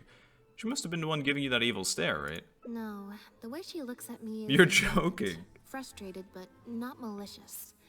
Plus, she didn't even try to hide how she felt. There's even more twists, whoa! Whoever was giving me that evil stare was backstage. Blending into the crowd at a drinks reception is one thing, but trying to blend in backstage, where everyone's on high alert waiting to be called on stage, would be a lot more difficult. Yes. We'll find out who it is before too long. The investor. In 2 days' time, at the next show, I think it will become very clear. Oh, the intent is to murder you on stage. On that note, no. Guess I'll see you at the Opera House. Jill's dying. Bye for now. Bye, Lynette. I can't believe it, Lynette. Jilly. Am I imagining things? 2 days. Let's see if I can find the sobbing sister. The sob sister, that's her name. Bracari. What's up, Bracari? I thought she'd be like sobbing around the corner somewhere here. Money. What are you screaming about, Lillian? Yes. Always come to Granny. Thanks, Granny. I appreciate it. I don't really need much at the moment, though. I think I can't find her. I think she doesn't exist. I lied. That's strange. I could have sworn I heard a voice just now. Wait, is she around here, Jill? Jilly? Where is she hiding? We need to find her. This is my side mission. I think she could be hiding somewhere. You could, like, see her or something, perhaps. Where would she be sobbing from? She's just in the water somewhere. Where would she be camping? Doo-dee-doo-dee-doo. I am going everywhere, and I cannot find her for the life of me. At this point, I've manually climbed out. Oh! Dude, I thought that was her. Because he's, like, sitting on his knees dramatically. Well, not anymore, but he was. I thought it was her sobbing from here. Nice try. Nice try, guy. I'm leaving. It looks like I'm letting go a little turtle firework. How is this dude moving in real time? What are you doing? This is crazy. He's not affected by time stop. Mask. Cool name. Mask off. Yeah, Lynette mask off. The twist is about to be nuts. Over here. Just like that. Chicken stab. I find this so funny to contrast. Like this little girl right here just hopping around. Having a great day. How cute is that? It's like something affecting Lynette's life so much, but yet life goes on, you know? Everyone's just having their normal day on the side. It's so... the scales of things are always so interesting to me. You're here. Lynette and Jillian are busy getting ready, so please come with me. On my way. You still got that tan line. Shortly after following Jake into the opera house, the curtains open, the show begins. Act 1, in the ruins. That puppet in the middle, is that Lynette? She's so pretty. You don't realize the dude is gonna be crazy at the end, like, cause it's gonna be reveal. It's starting. Keep your voice down. Yes. Beautiful art though. The protagonist, a dancer, has been abandoned in some ruins. She suspects it's because of health condition with her legs, which has affected her ability to dance. But then she finds the other abandoned puppets, who look just like her. Only then does she realize her illness is just a mechanical breakdown, and she is just a dancing puppet. Wow. I thought it would be hard to follow, but in the end, it was actually very clear. The actress is so good. Even though her face was expressionless and she didn't speak the whole time, I felt like I could really understand how the protagonist was feeling. Right? She's gonna do magic. Act 2, the journey. Some mechanical puppets believe in a myth. At the end of the world, there is a god of puppets who can turn puppets into human beings, and so, the protagonist and her companions begin their quest. So this would mean that puppets want to become human, and that happens at the end of the world? I don't know if you want to be human at the end of the world. Anyway, and so, the protagonist and her companion begin their quest. But the myth is a lie, spread by some with nothing but contempt for puppet kind. At the end of their journey, they are kidnapped, dismantled, melted down, and abused. The protagonist helped her companions escape, but in the process became trapped under the rubble of a crumbling building. She closes her eyes and enters a deep sleep. Wow. Director Maryu really is a master of his craft. Maryu. And so is the actress in the lead role. I know. I have a friend who saw the show on the opening day. They thought the critics overstated how good it was, but I gotta say, the protagonist is incredible. I have a friend of a friend, and that person has a cat, and there's this person that watches the cat, but they have a sister who has a cousin who has a brother who has a sister whose daughter is married to the king of New York, who's actually, he went there and he told me it was pretty good, actually. But I know these people. I call them friends. Act 2 closes to thunderous applause from the crowd. I can't believe it's only been a few days since the last show. I know. Lynette's improved so much. I know. Just wow. Wow. I'm speechless. You're not. Words simply cannot do justice to the sheer excellence we witnessed from Lynette on stage today. And then Lynette shows up, does a backflip. Your penchant for the hyperbolic strikes again, Amory. Clearly you weren't at a loss for words when you were writing your article. Yes. I saw you hand it to the journalist. Trying to get your critique into the papers the moment the show is over, are you? Is it one of these? Well, you know how it is. But these are the friends of the dude, aren't they? Get all the readers. Wouldn't you agree, Maryu? Maryu? Give me my Mora, please. You've ruined my career. Oh, here he is. Cat got your tongue?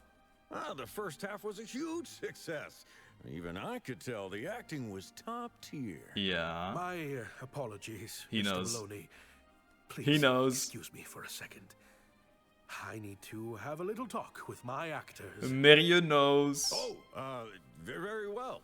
Hey, while you're at it, this might be a good time to talk future collaborations with Lynette. Shut up. Shut up, Maloney. Maloney more like baloney. Because that's all you're selling right now, idiot. Are you guys sure this is gonna work? What if Director Maryu pushes back? Oh, he's about to enter Director Maryu. We're already halfway there. We can't back out now. Yes. All we need to do is stick to the plan. Yes. What is this plan that you're so intent on hiding from me? What are you hiding from us, Maryu? Director Maryu. I thought you were talking to Maloney and the critics. He was. He's now Dr. Maryu. Doctor? Director? Corantan and Armory have both finished their articles. I went to greet them as a mere formality, but you seem to have availed yourselves of my absence during the first half to defy me. Indeed. What have you done? Maryu, I will karate chop you if you keep your nose in here. Was that really Lynette playing the lead role? Well done, Director. You saw through it. Ta-da! Ta-da! Maryu hears Lynette's voice behind him. Beside her is the protagonist, but without her costume and mask. Director Maryu? I was the one playing the lead role just now. Jill, woo! I switched costumes and masks with Jillian so that I could be the protagonist's companion and stay out of the limelight. Woo! Lynette, why on earth would you do this? What do you mean? You know my acting is amateur. The only reason I'm being seen as a pro, let alone a pioneer, is because you have critics supporting the show. Money. But right now, there's a whole audience out there, and you have no hope of paying them all off. If they'd seen me in the leading role during the first half, they wouldn't be expecting anything more. But what happens now that they've seen Jillian in the role? If you force me to play the lead in the second half, they'll be wondering, why is the actress suddenly giving such an underwhelming performance right at the climax of the whole story? True. Is it because she's not a good enough actress to play the role? Or is this director not all he's cracked up to be? Were the critics wrong? These are just some of the questions that will be on everyone's minds during the second half. And those questions will follow them out the doors of the theater after the show ends. Do you think the critics will still have any credibility then? There's only one way for you to save your reputation.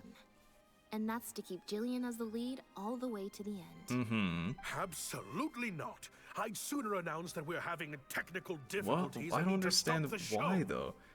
Did you sign like a contract to ruin her life? What's going on? If I keep Jillian as the lead for the second half, what do you think will happen in the curtain call when she takes her mask off? Everyone will see that we've changed actors. And? What will your fans think? They're only here because of you. But now they know the act is good. Support you. If we get on the wrong side of them, it'll be the death of the whole show. Don't care. There'd be tickets to refund, fines to pay for breach of contract. Don't care. The whole troupe's hard work would go down the drain. Don't you see how much this would cost us? Don't care. You can't just take a job on a whim, then abandon your responsibility the moment you don't feel like doing it anymore. You're playing games with other people's hopes and dreams. I hate this guy. Yeah, and you're putting threat letters. No, actually, it wasn't you putting threat letters. But, I don't care. You know what? I just don't care, Berrieux. This is my stance. I don't have a good reason. I do not care. Director Merrieux, please. You're not being fair to Lynette. Or to Jill. Actually, Jillian, he's half right. I did kind of take this on a whim. But my responsibility here is making sure you get back the role that belongs to you. Yep. And I guess part of that responsibility lies with me, considering I badgered you into accepting the job. That was a really cool like transition in though. So you added to the party. I love that they used that. Look who finally decided to show up. You bring all your props? Sorry I'm a little late to the show. It's okay. Work's been keeping me pretty busy lately. What kind of work? Lynmeister? This is a tease, dude. We know it's coming next patch. Lyney? What do you want? Do you think you can snap your fingers and make all my problems magically disappear? No, but I can make you disappear. Shoots an arrow at him. That might be a little tricky, but instead, I could make something else magically appear. What is it? Regret? Guilt? Boop. The contract. Fucking tear it up. What's this? The contract Lynette signed. Look at the fine print, idiot. Draft complaint letter, my contract, your legal fees, reimbursement for the tickets, and an advance on the penalty fee for breach of contract. What the hell? Mr. Merrieux, I'm stepping down from the leading role, regardless of whether you choose to cancel the rest of today's show. If you do suffer unforeseen financial losses from this, you're free to seek damages as per the contract. And if you want to file a lawsuit, there's a draft here that you can use if you need it. What, they gave him? They gave him a lawsuit draft template? Why is he laughing? I can't believe this. You're literally handing me a lawsuit against you with a straight face. Yeah, that's kind of badass, no? Of course. All this Mora, it's a pittance to you, isn't it? Yes. Must be nice to have the luxury of prior success and fame. They grinded for it. You're paying for it, though. Look at us. We're huge stars. One minute we want to go on stage. The next we feel like backing out of the contract. But that's okay. We're famous. We can afford it. You have no respect for other people's work. You're treating other people's hopes and dreams like a big joke. Oh yeah, right. So that's why you benched your main actress, who also had a lot of hopes and dreams, in hopes to get more money, because you have to choose what's better for the troupe, right? Don't talk to me about hopes and dreams. You don't give a hoot how much this show means to other people. You don't even care that the whole production might have to shut down because of you. I do care. That's not true. I do care. And I'm under no illusion as to how much this show means to you. Look, you made her uncomfortable. She's holding her arm. I also do that when I'm insecure. Oh, brilliant deduction there. Of course it means a lot to me. This is my show. That's the only reason I asked you to be in it in the first place. Instead of who? Whose hopes and dreams you destroyed? Really? Then why do your eyes tell a different story? The way you look at me, it's full of contempt. Oh, was he trying to ruin Lynette's career? Is this it? He was just trying to ruin her career, and he would like make her flop on stage here. All the critics would actually shit on her now. Almost as if I've destroyed your work of art. Ah, so it was him.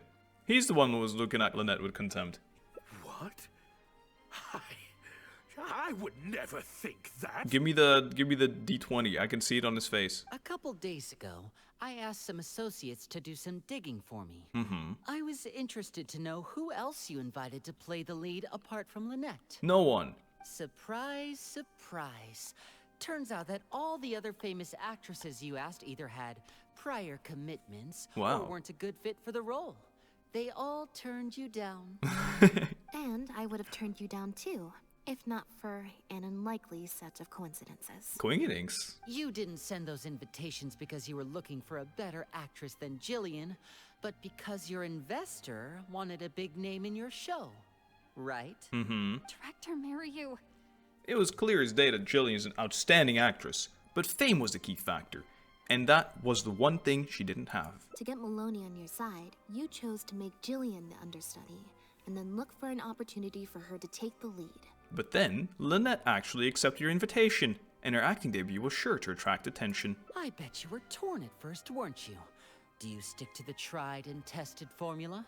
Choose Lynette, use her celebrity to get the critics on your side so that you and your investors can line your pockets? Or finally, do you choose the truth comes out. So that you and your longtime collaborator can stage the show of your dreams. The original, unedited version of The Lost Puppet. Guys, I'm getting chills. Whether you did it because of pressure from your investors, or because you were lured in by the money.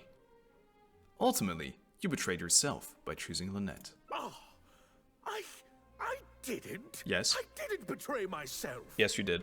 You mentioned prior success and fame earlier. But you're a well-known director yourself, with countless works to your name. True.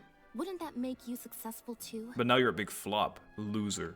Or maybe, deep down, none of your current achievements really count as success to you.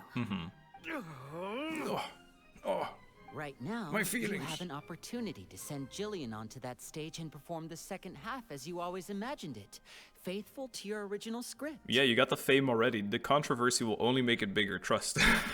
Your work would be displayed for all of Fontaine to see, in its true, perfect form. Yup. Did you say perfect? Will you keep pursuing a kind of success that you don't even value?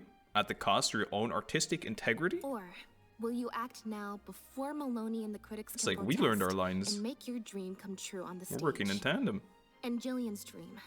In fact, the dreams of the whole troupe. Yeah, dude. Whole troupe? The whole troupe. Director Maryu? Actually, most of the money Lyney brought came from us. We all chipped in. Oof. We've worked with you for many years now.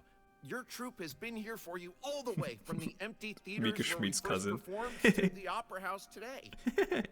We watched as you slowly started down a path you used to despise. Yep. The path of powerful connections, drinks receptions, yep. backdoor deals with critics, and collaborations based on fame instead of talent. I've even got this tan line to show you it's wrong. But this is just a temporary measure. Shut up. I did it for the good of the troupe. Shut up. And besides, this is how the whole industry works. Wow. Everyone else is doing it. So if you can't beat them, join them, huh? Cool. I'm gonna start polluting the world too then. Yes, we know. Back when you started, you had to bite the bullet and do these things to keep the troupe afloat. But then what happened? You began to embrace these methods more and more, becoming so reliant on them that every show you put out is overhyped by the media. He's right. And every script you write is edited to suit some celebrity's needs. Surreal goat. Surely you must have noticed what's happening. While we've been performing at bigger and bigger theaters with each show, the applause is getting quieter and quieter each night. I know. And the criticism from people who've seen the show is growing. Yup. Maloney's friends are sycophants. They Yes. don't care if the audience is disappointed because the show They bag doesn't in the live up to money. their glowing reviews.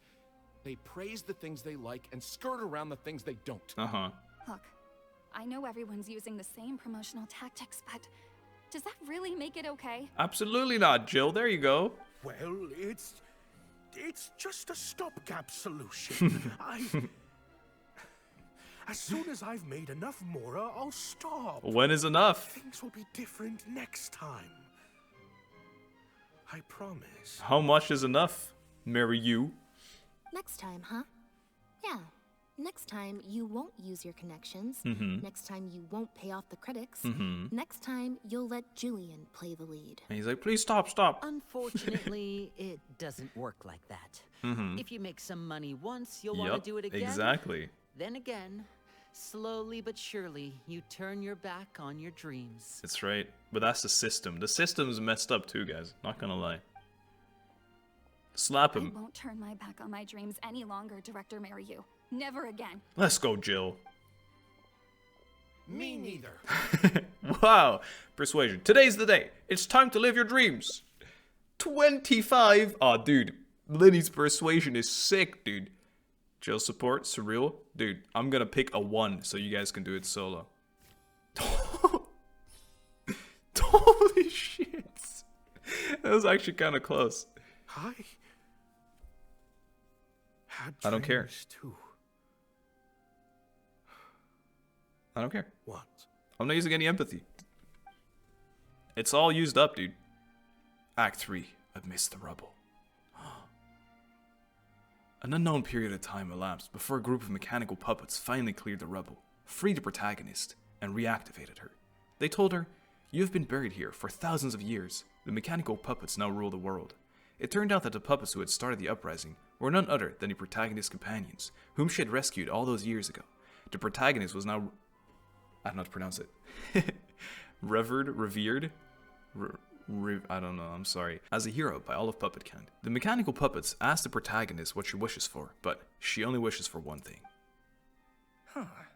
The plot here seems a little different from what the reviews said. Yeah, we did a little mix-up. The protagonist wanted to return to the stage, so the puppets replaced all her parts with the latest ones available, built her a grand opera house, and summoned a huge audience. You guys. And in the end, she forgot herself amidst the applause and cheers of her fellow puppets. Hey, no spoilers. Huh? Wait. Hang on, that's not even what's happening. The set has changed back to the one from the first act. Oh, Archons. Please let this work out. You don't really deserve it, honestly. No need to be so nervous, Director Mariu. We only told you Lynette would be quitting the show to get you to make a decision. We wanted you to believe that this show would have to end after today, no matter what you decided. But in truth, I believe that if we choose our words carefully, there's no reason we can't get Maloney to come around and keep the show going. I hate it though. I don't want to work with these people. I don't want to work with these hawks. I hope we make enough money that we can cut them off. Lenny's putting his experience at fooling people to work. You two should definitely keep in touch. I really thought this plan through. But I'm not upset about what you've done. Yeah, there's no way you could be. You're the bad guy. What's worrying me now isn't how Maloney will react or whether the show will get cancelled. But it's the audience. I've always thought the original script is better, but he's now just stressed out. Like I've always hoped. You didn't even sell out. Does her curtain call? Will they applaud her? I don't know, but there's empty seats. Your show wasn't a success. What if people only came to see the show for Lynette? And because of the reviews. They did. What if they don't really care about the show at all? They don't. It feels like I've been hiding inside my safe little castle for too long. I know. And now I'm scared to go outside the walls and hear what people really think. We're right here with you. We'll watch it to the end. Yes, and laugh at you if it fails. Act 4, Amidst the Ruins. Original script. The protagonist rejects the other puppet's offer of new parts and a grand stage built in her honor. Her only wish is to see her companions again, but she is told that they gave their lives for the revolution. Their bodies lie buried in the ruins where she first... Their bodies lie buried in the ruins where they first met. The protagonist returns to the ruins alone, to where her journey first began. She performs one last dance before the graves of her companions. Her circuitry burns out, her parts come loose and fall from her body, but she keeps dancing until her body is completely shut down. It has taken her thousands of years, but at last, she has finally found a reason for dancing. Wow. Okay, this ending is much better. Wow, okay. I love how they brought back the set from Act 1 and gave it a whole new meaning. So true. What a fantastic twist. So deep. Face reveal. Time for the curtain. Do it. It's the moment of truth. The applause continue after I take off the mask? Yes, of course. It has... Dude, people that love the arts always imagine some kind of reason to make it artistic anyway. So even if she takes off, it's like, oh my god, they switched because this is what it actually means. This is so deep. I could always leave my mask on. No one would ever know. Well, too late now. I still hear applause. Woo! Yeah, let's go, Furina. She still has a spot up there. Oh, they're applauding even harder. Ah, cute. Cute and deserved. This feels like the true ending. Maybe we should have saved the cat first, huh? This is what fame looks like. When it's truly deserved. Uh-huh. Yes. Beautiful music, too.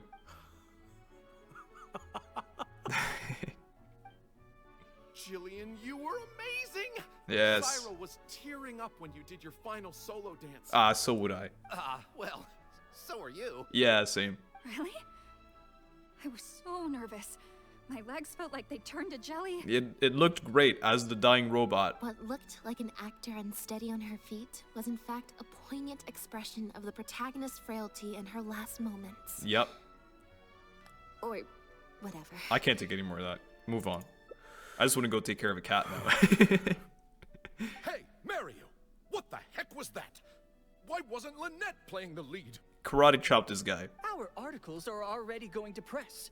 You better have a good explanation for this. She was better.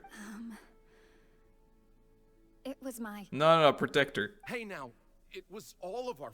No, it was his. Hold on. He's gonna say it. Do it, Mario. The decision was mine. There you go. And mine alone. Good stuff. They had nothing to do with it. If you have any concerns, gentlemen, then please direct them to me. Now he has to be the GOAT. Marry you. So it was you. Well, Marry you. I trust you. It was have you. No objection to me pulling the plug on this production. Go for it, dude. Everyone loved it. If you pull the plug, you'll be an idiot. Pull the plug. Pull the plug. Time for Act 5. His worst fears coming true. Director Mariu, Mr. Maloney, what on earth is going on? Why was Lynette not in the lead role? It took a lot of convincing from me for her to accept the role, and I had to turn down some big work opportunities to come and watch her performance today. You have some explaining to do. Whoa. Lyney, it was all his idea. Marry you. Explain yourself. Wait. What a twist. Wait. Lyney, as a matter of fact, this was a piece of performance art. Uh-huh. In this play, the masks and costumes serve to obscure the differences between characters. See? And by extension, the difference between human and machine. So true. We took that idea to the next Thumbs up. level with an actor swap, blurring the lines between one performer and the next. Uh-huh. So it's in service of the ambitious artistic goals of the production. Mm-hmm. Yeah. What? Mm-hmm. It's similar to deceiving the audience in a magic show. We employed this technique as a means It's of so easy breaking with the art. fourth wall. It's so easy with art. You can just make up some baloney and be like, yeah, but it's...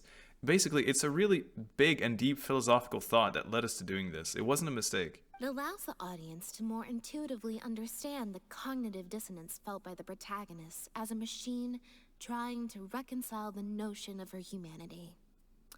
The audience's Little mouse experience smack. mirrors the protagonist's own confusion and becomes part of the artistic performance itself. I'm falling asleep during this. I'm zoning out. Hold up. What is this nonsense? The kind of stuff your two boys you pay right. Oh, I see. Well, bravo, Director Mariu. You even had me fooled. That's probably more because you just don't really understand avant-garde art very well, Oh, Lyney. said it well, though. Maybe so, maybe so. Well, perhaps it went over my head, but I'm sure our experts here saw the whole thing coming a mile away. Gaslighting. That's Act 5. Yes, of course. You must have worked it out by the end of the first half, surely. Yes. Mr. Amory, I just heard that you managed to write your review after just the first 2 acts. Yeah, I'm sure that'll help Director Mirieux by setting the future audiences up for the surprise twist at the end. Yes, you're right. Director Mariu and I are old friends. You should have said something. Then I could have played along even better. No, you would have left. Yes, well, to deceive the audience, you must first deceive Everyone's your so closest full of shit. companion. I have to give credit to Lynette and her experience in performing magic. Mm-hmm. That's what inspired me to take my art to the next level. Of course. You mean your show was partly inspired by Lynette's background in magic? Yep. Well, in that case, I'll have to plug it to everyone I know. Unfortunately, I think Mr. Maloney is going to cancel the show. No way he would do that. Cancel the show? Mr. Maloney, is this true? Yes, Lyney. I must cancel it. I'm not getting enough Mora back. While I accept that deceiving the audience in the manner you did certainly has artistic merit, this is not a magic show, and we don't want our audience demanding their money back. Yes, because we want to make money. We don't want people to enjoy the show. A very valid criticism, and one that I humbly accept. If that happens, we're prepared to reimburse and apologize to any audience members who weren't satisfied with the experience. Yeah, but based on their reaction today, I think what most people want to see is an excellent piece of theater, and not celebrity cameos. Plus, it looks like Jillian is better than me at delivering the excellence people want to see. I'm sure audiences will be very happy with the show if she's allowed to stay in the leading role. Yes, it will allow for growth, I would say. Some reviews have said that Lynette gave the performance of the year. What do you say Jillian's was the performance of a lifetime? Maloney, I believe there should still be time to tweak my article. From the look on Lynette's face, I think she's being sincere. Wow, it took you that long. Oh, one other thing. Thumbs up. We managed to get a meeting with Lady Furina earlier. All thanks to the Traveler's Oh, reputation. stop. Stop it, you. Anyway, she agreed to write a review focusing on Jillian's performance and the quality of the show as a whole. She promised to give her honest opinion. Gives a paperback, one word, dog shit. And I'm sure it's today's over. audience will be discussing her performance too. There's sure to be a variety of opinions. What about you, Monsieur Confronting? How do you rate this show? Oh, I mean, art at its finest, clearly. But I'll have to give it Dude some knows nothing thought about before I it. decide exactly what to write. Sure. Oh, of course. Always good to put some thought into these things. Especially now, with a growing range of voices out there. I imagine competition for readers becomes more fierce when everyone's discussing the topic. So true. I have no idea why this would matter. Quarantan, Amory, let's go. Oh, wow, he's still kind of pissed, though. Sourface Maloney leaves with the critics in tow. You and Lyney excuse yourselves and leave. Got it. Cyril est jaïque. Do you think this move needs jazzing up a little? Do it, do it. Not jazzing up, per se. Just move. I was thinking more like break it down, you know? Do it. Starts breakdancing like that. Sims cat. Gina and Jill! Gina? You snuck in? When? I thought I told you no visiting me at work. She has been doing this. I'm sorry, Jillian, but I had to come. Right. Guys, remember this? Remember this seat right here? This is where Father sat. Remember Father? Dude, it'd be crazy if Father were to become playable one day. Thank you both so much. Of course. Without the two of you, who knows how much further down that cynical path I would have gone. Well, you're not completely out of it, because you still have some scammer investor that's funding you. So hopefully you make enough, and you'll never need that again, eh, Chief? Sound good? Sound good. I always told myself that once I'd made enough mora, I'd get back It's never to enough, what I Mary. loved. But somewhere along the way, I started to lose sight of what that was. It's never enough, Chief. Just like those critics with their dishonest reviews, I became all about the trappings of success. At the expense of the art itself. It's true. Yeah, it's never enough. And that's why this video is sponsored by... No, I'm just kidding. Just kidding, dude. I'm not doing that to you guys. At least you came to your senses just in time. And you've got an amazing group of talented people behind you. You're right. Yes. You are. I'm a very lucky man. That you are. Anyway, enough about my problems. What are we going to do about the threat letter that Lynette received? Too late now, Chief. I've been looking into it a lot over the past couple of days, but it doesn't seem like it was one of our competitors after all. It's too late for that, man. We figured it out. Ah, yes, about that. Lynette, do you have a moment? Yeah, dude. Wait, you're Jillian's sister, right? Yes, you ruined her mood. I'm sorry. Gina insisted on coming to see Lynette. I couldn't stop her. Lynette, I'm sorry. Lynette just shot me a glance. I think she's unsure which mode to use in this situation. You know, all performance. What's she talking about? Never heard of it. Yeah, no, I'll save him. A 6? Bro, easy as hell. Like, give me a 1, I don't care. 11. Oh my god, 16. Great. Yeah, me neither. Wait, but... Don't worry about it. Oh, do you mean when we ran into you at the Fleuve Sandra? And you said some mean things to me?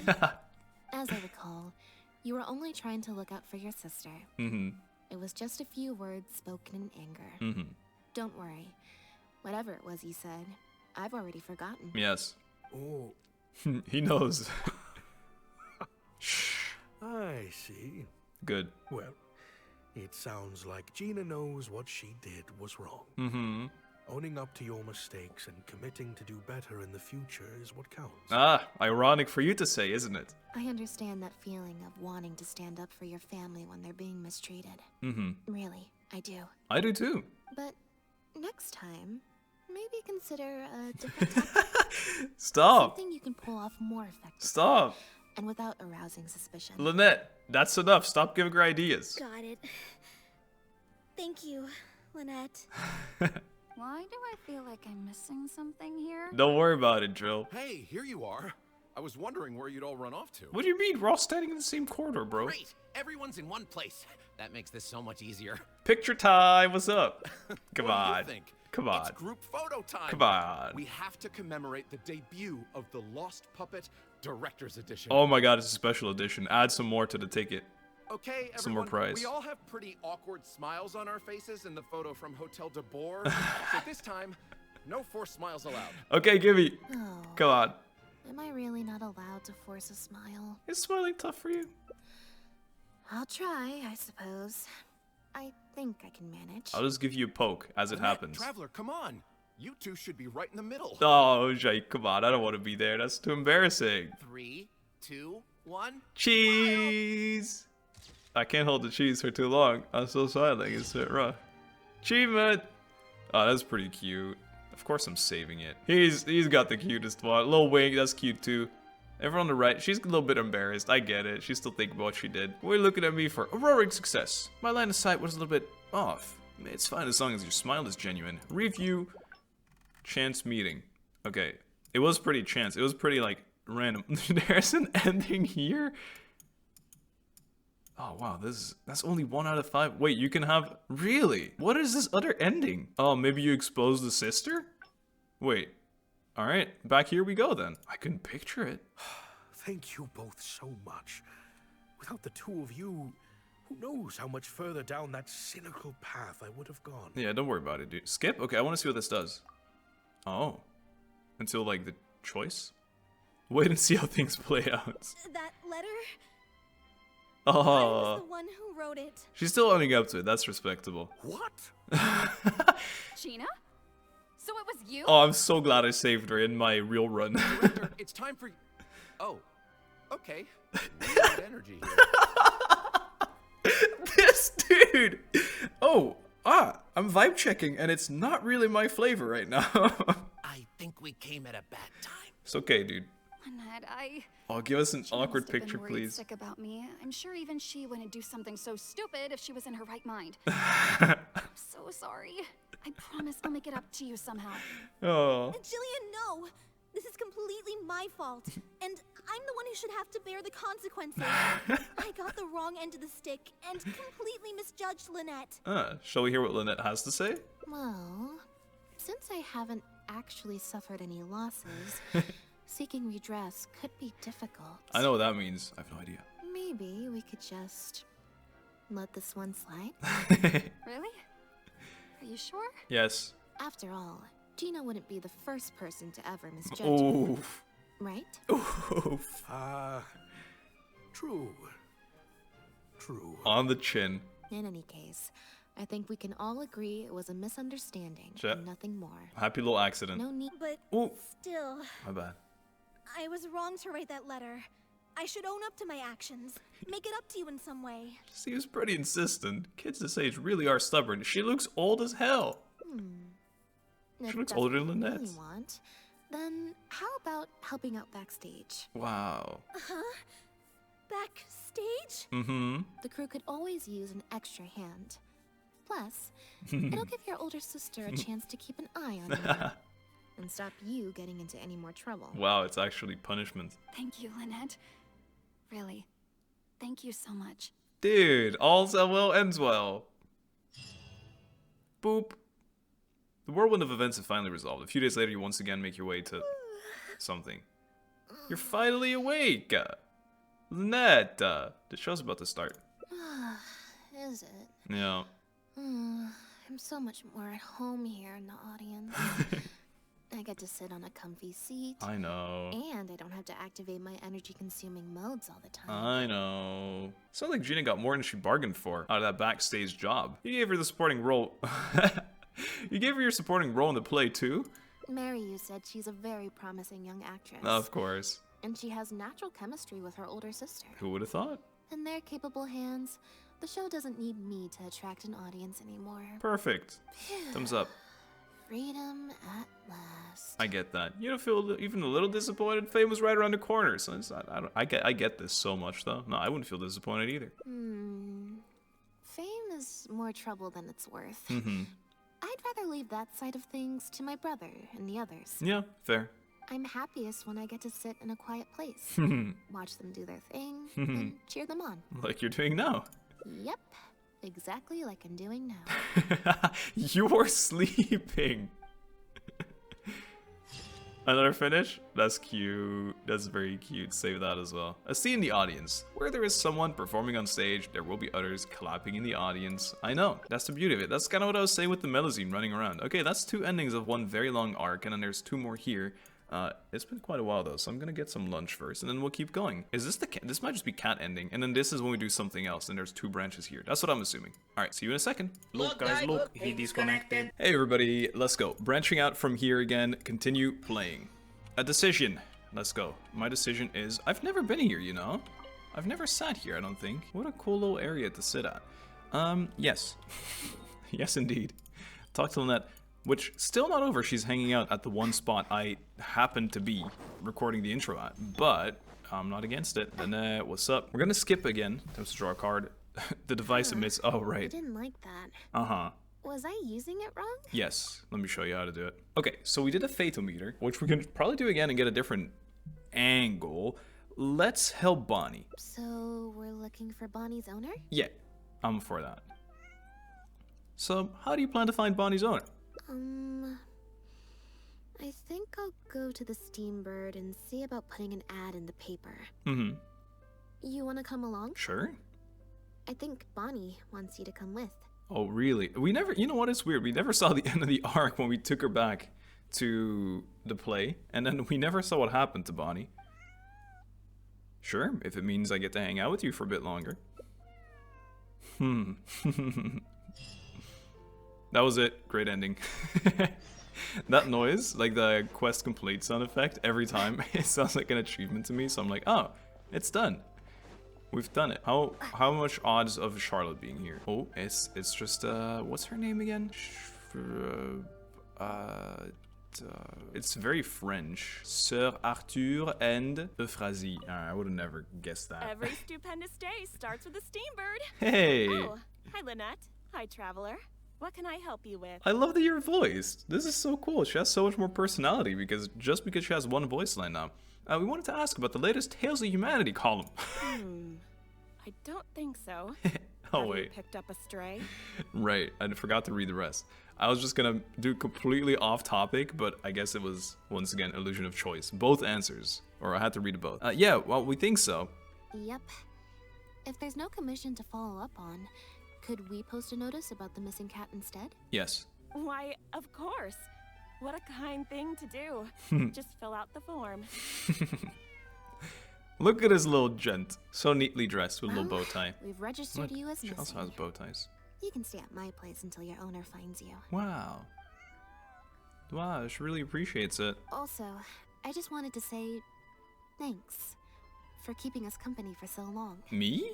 Well, I should probably head back to the drinks reception. Ew. Hopefully most of the people have left by now. I know. If you've got some time, you should stop by my place tomorrow to see Bonnie. Oh, that's way There's a cuter. nice cup of tea in it for you. Looking forward to it. I'll be there. Alright. See you then. Take care. Really? I wonder if Euphrasie has anything to say now. Oh, I shouldn't. I'm pretty sure a world quest starts. If I do some of that, I'm not looking forward to do that. I think there's high odds of this being the other big arc. Detectives really know. Here it is. There's the proof. That is her place. See? I'm not crazy. And check this corner. There's a scenic chest here. I had to grab it because I was struggling with 100%ing. Elodie and Bernard. Wow. Very French. I believe this cat belongs to me. Really, Bernard? How do you prove it? I already told you, this isn't your cat. Get him, Elodie. Elodie with the fashionable fit. Just take a breather, you two. Bonnie's not happy with either of them. What's going on? Oh, you're here. As you can probably see, you'll have to take a rain check on that tea I promised you. Who would have thought? At least for now. Oh, no. This is my friend's cat.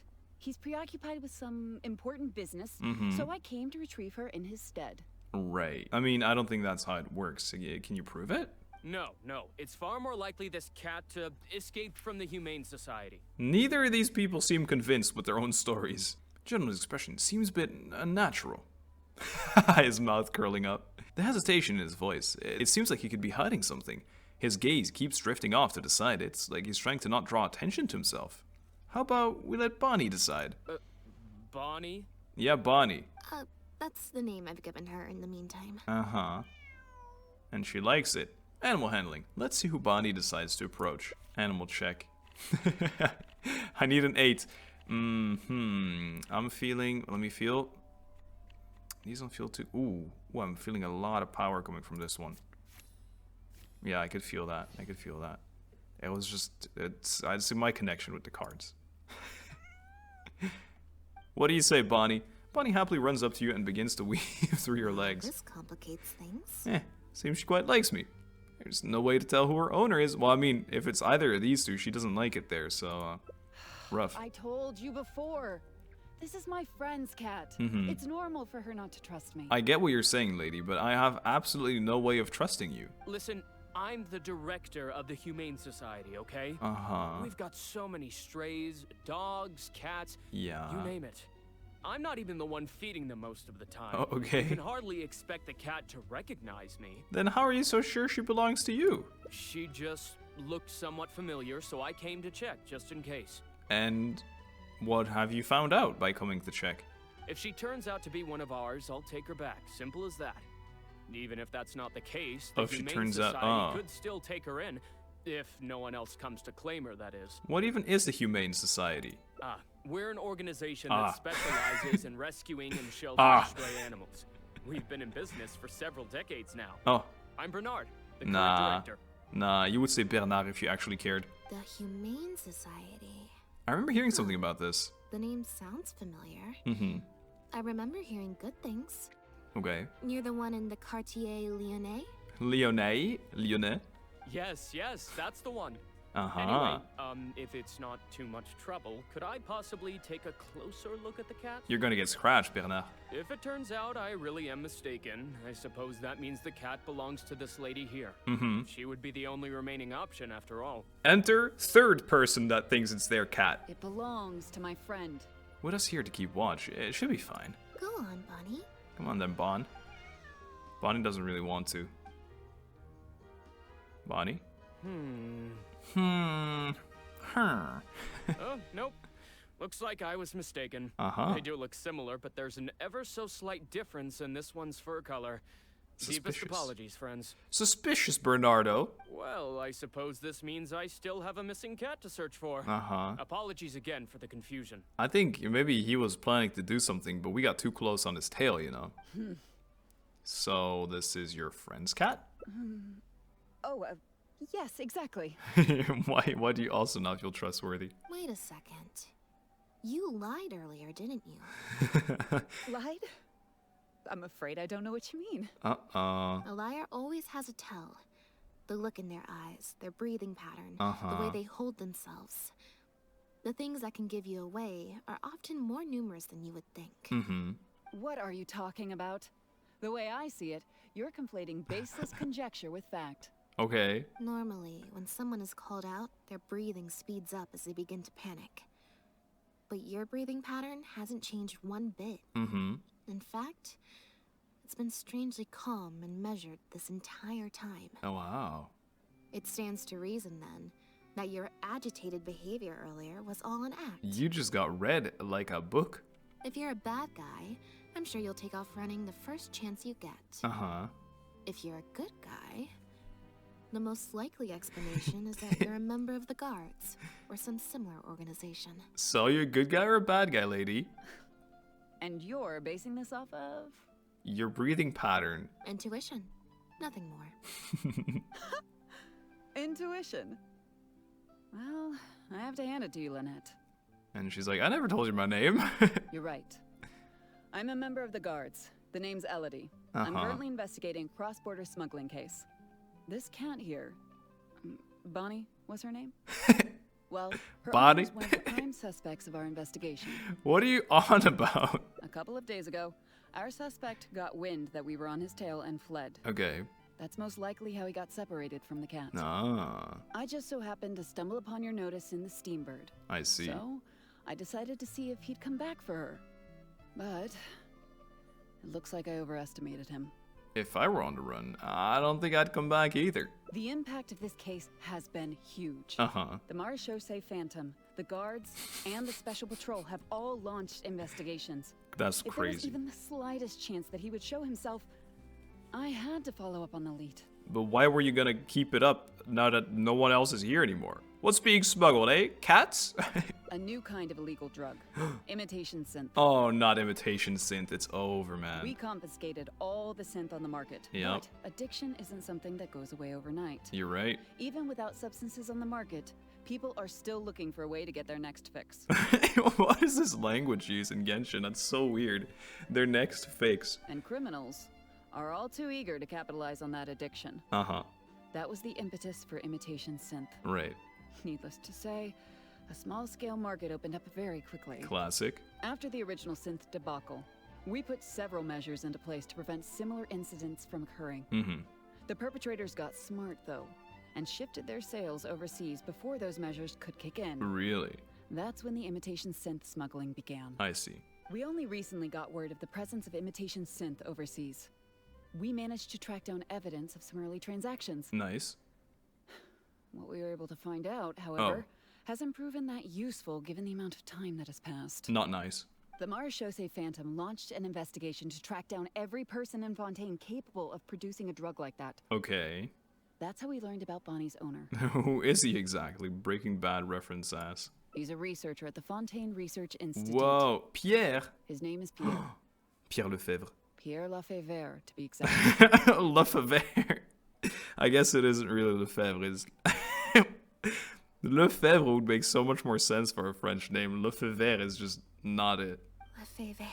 I knew it, Lefebvre. The last expression seems a bit unnatural. She recognizes him. A slight look of dread just crossed Lynette's face. Strange. She usually schools her expressions with mechanical The precision. Marechaussee Phantom found him in Poisson. Poisson. In addition to the cat, he also had a pendant with him. Oh my god, no. Oh, he's a snake. I knew it. Dude, I can't believe it. Cool picture, though. At first, there wasn't much cause for suspicion. Mm-hmm. A search of his house didn't reveal much to go off of either. The Marechaussee Phantom very nearly left it at that. But then... It was only later that we realized the coat of arms on his pendant belonged to none other than the Lefebvre family. Oh, the Lefebvre family. One of the most infamous aristocratic families in Fontaine. Oh, no, not them.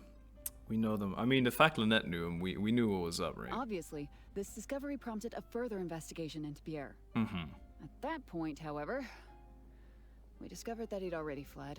You guys slow. Now the guards and the special patrol are all searching for him. Could his family be hiding him? That's not possible. They hate him.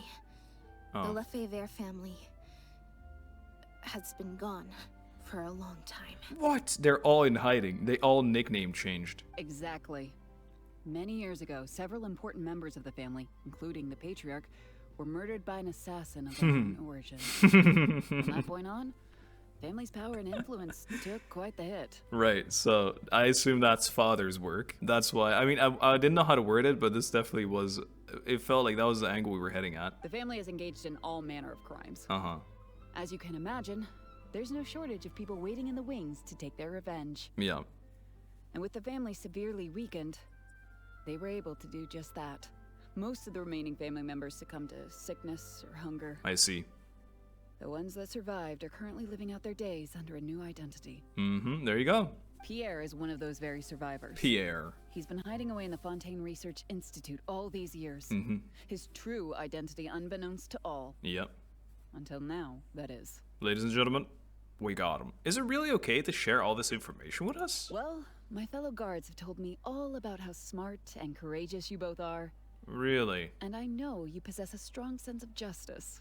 Why try and swindle us then? I don't understand why you were still role-playing here. There could be a chance that Pierre, or one of his accomplices, might attempt to get close to Bonnie. Now that you've been briefed on the situation, I was hoping you'd help us keep a lookout. Sure. I'm sorry, Bonnie. If I take Bonnie back to the guards with me, there's no way Pierre will try and come for her. Sure. Not even the most daring of criminals would attempt something like that. But maybe it's his plan to leave the cat behind and to get closer to Lynette because he has revenge to get on Lynette. So, should we keep Bonnie with us for the time being? I have to admit, I'm not holding out too much hope that Pierre will come back for her. But if there's even the slightest chance, then it's worth a shot. Yeah, I agree. Well, I've got some other leads to follow up on. If Pierre does appear, please contact me right away. Deal. You've got a deal. Lynette, what's wrong? You don't look so good. It's nothing. I'm fine. You can't say that, Lynette. I see through you. It's just... There you go. The head of the Lefebvre family. Yep. He was the eminent person who kidnapped me all those years ago. I know. It was at a dinner party. Someone tricked me into boarding the Lefebvre family carriage. Whoever it was, they took me back to their home. Yeah. But before anything worse could happen, I know. Father intervened. So that's what happened. The assassin Elodie Min. Wow, what a twist, guys. I didn't expect this. Yep. Father was the one who orchestrated the fall of the Lefebvre family. W. That's what led Lyney and I to join the House of the Hearth. Yep. After all these years.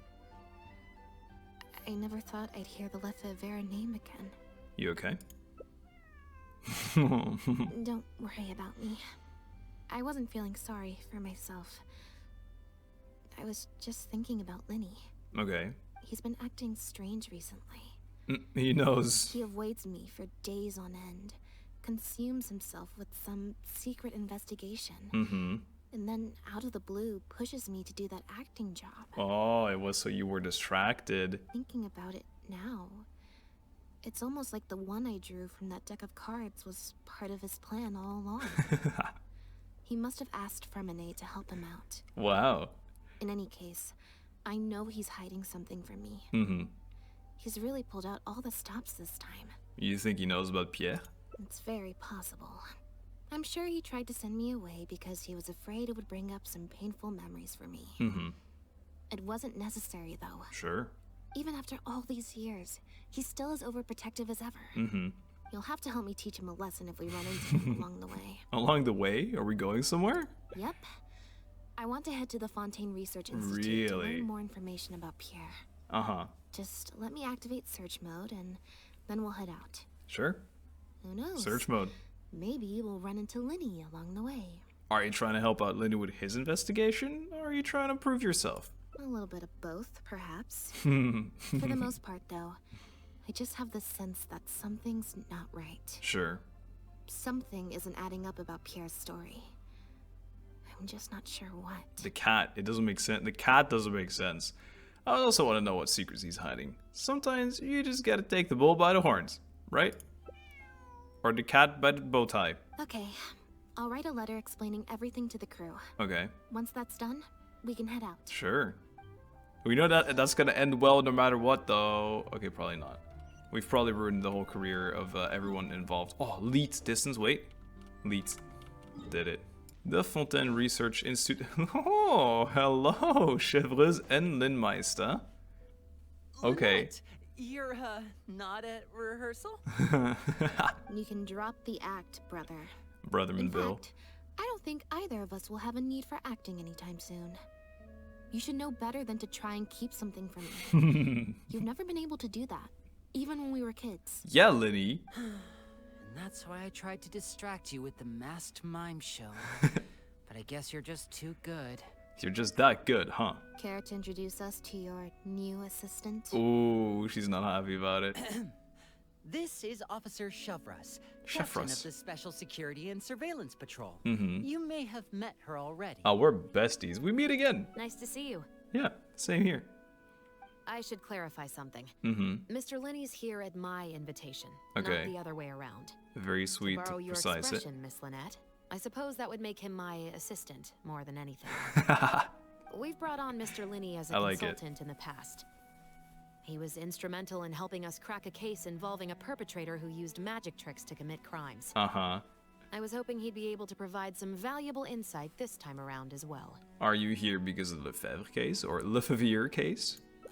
So you've heard everything then? More or less. That's exactly why we're here.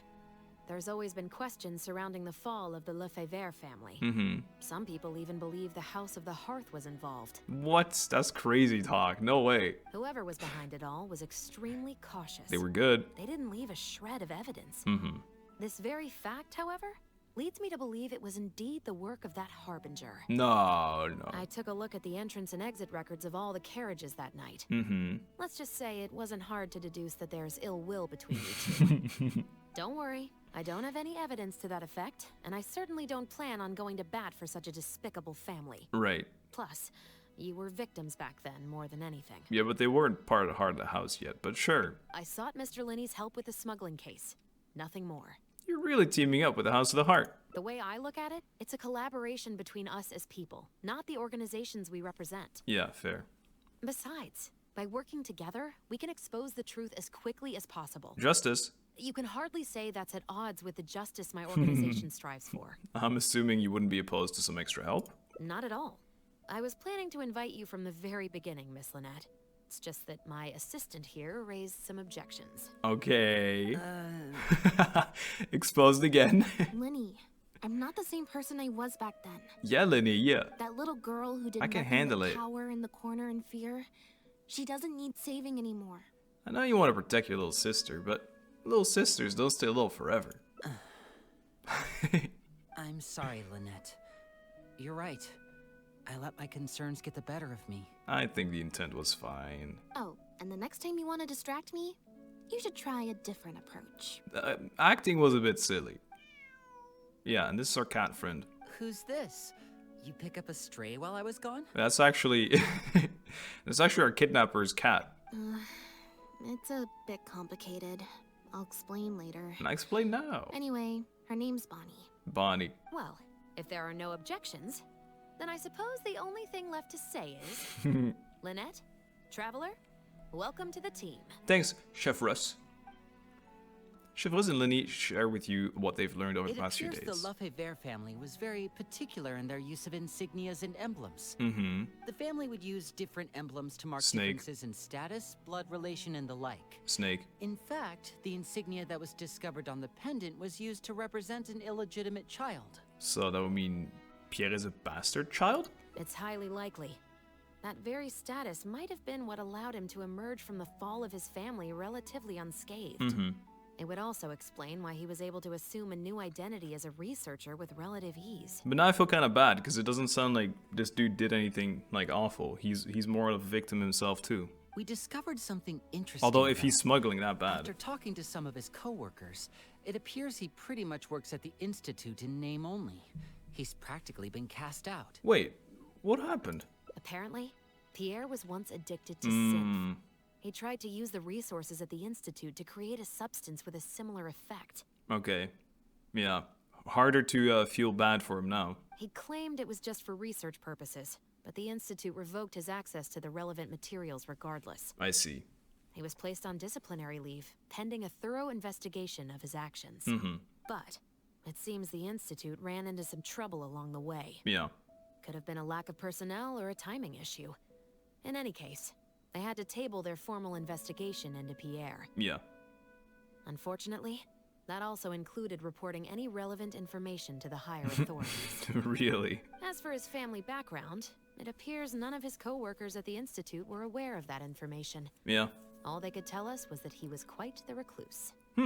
Maybe we'll have to take our investigation elsewhere then. You find anything useful at his residence? Other than the pendant, we didn't find anything else of note at his residence in Poisson.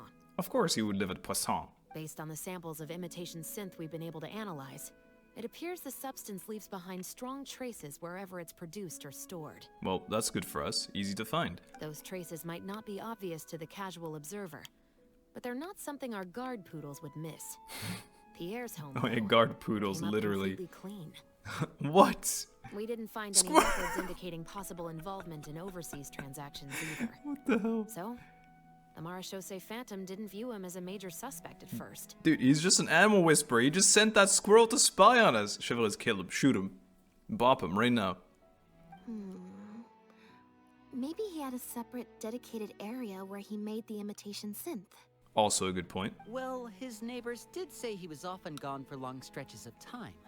You would think with him out and about so much, people would have spotted him around Poisson, but residents said they barely ever saw him in town. Yeah.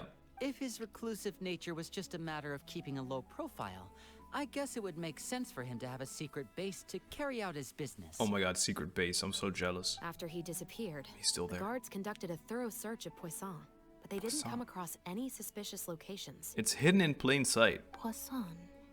What is it, Lynette?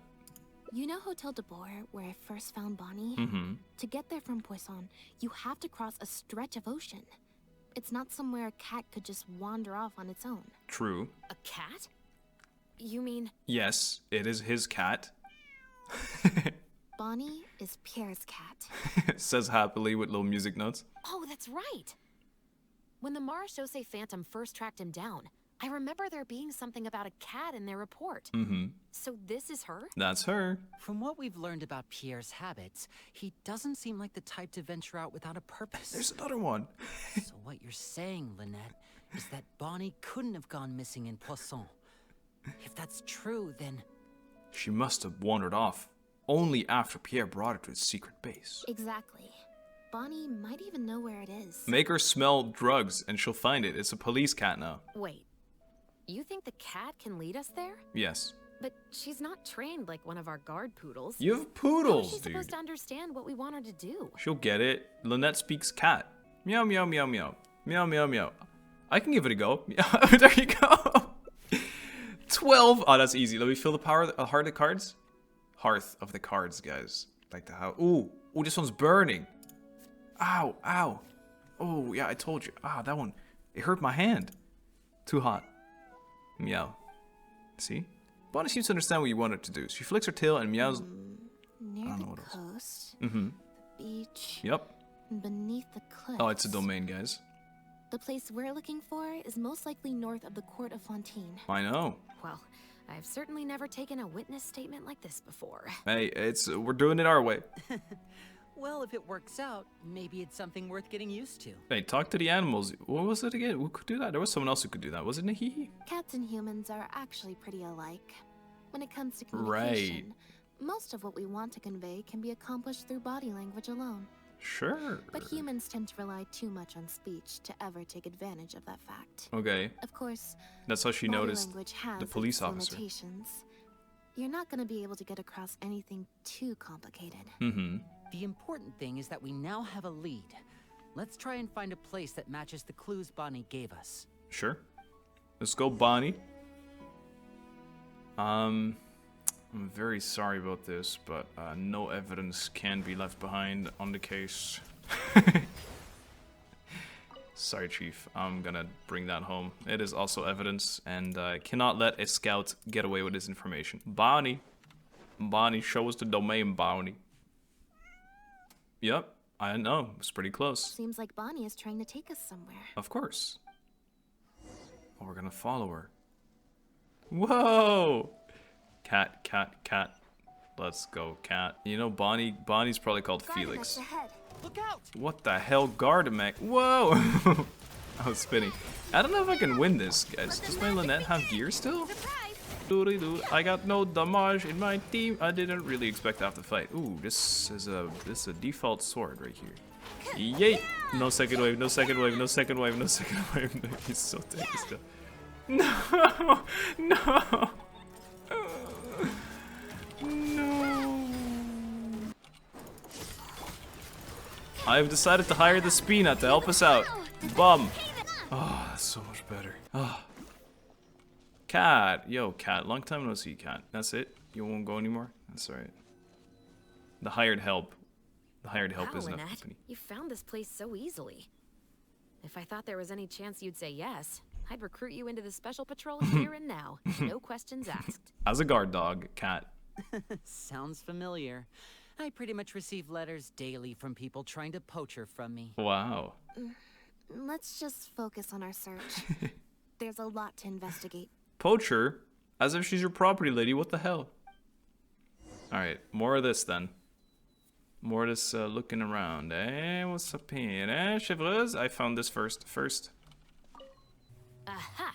Just as we thought. Yes. This is where the imitation synth was being made. He just left it all here? What an idiot. Hey, these bottles and jars. They're imitation synth? Looks like he's got more than just imitation synth stashed around here. Yeah.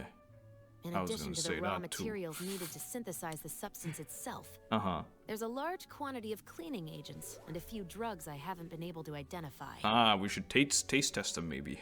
These cleaning agents are likely used to dispel traces of the substance, make it smell. True. The Special Patrol did some digging into imitation synth. Our records indicate that it's very difficult for ordinary people to detect traces left behind by the stuff. Yeah. I'm sure that was the case for Pierre as well. Sure.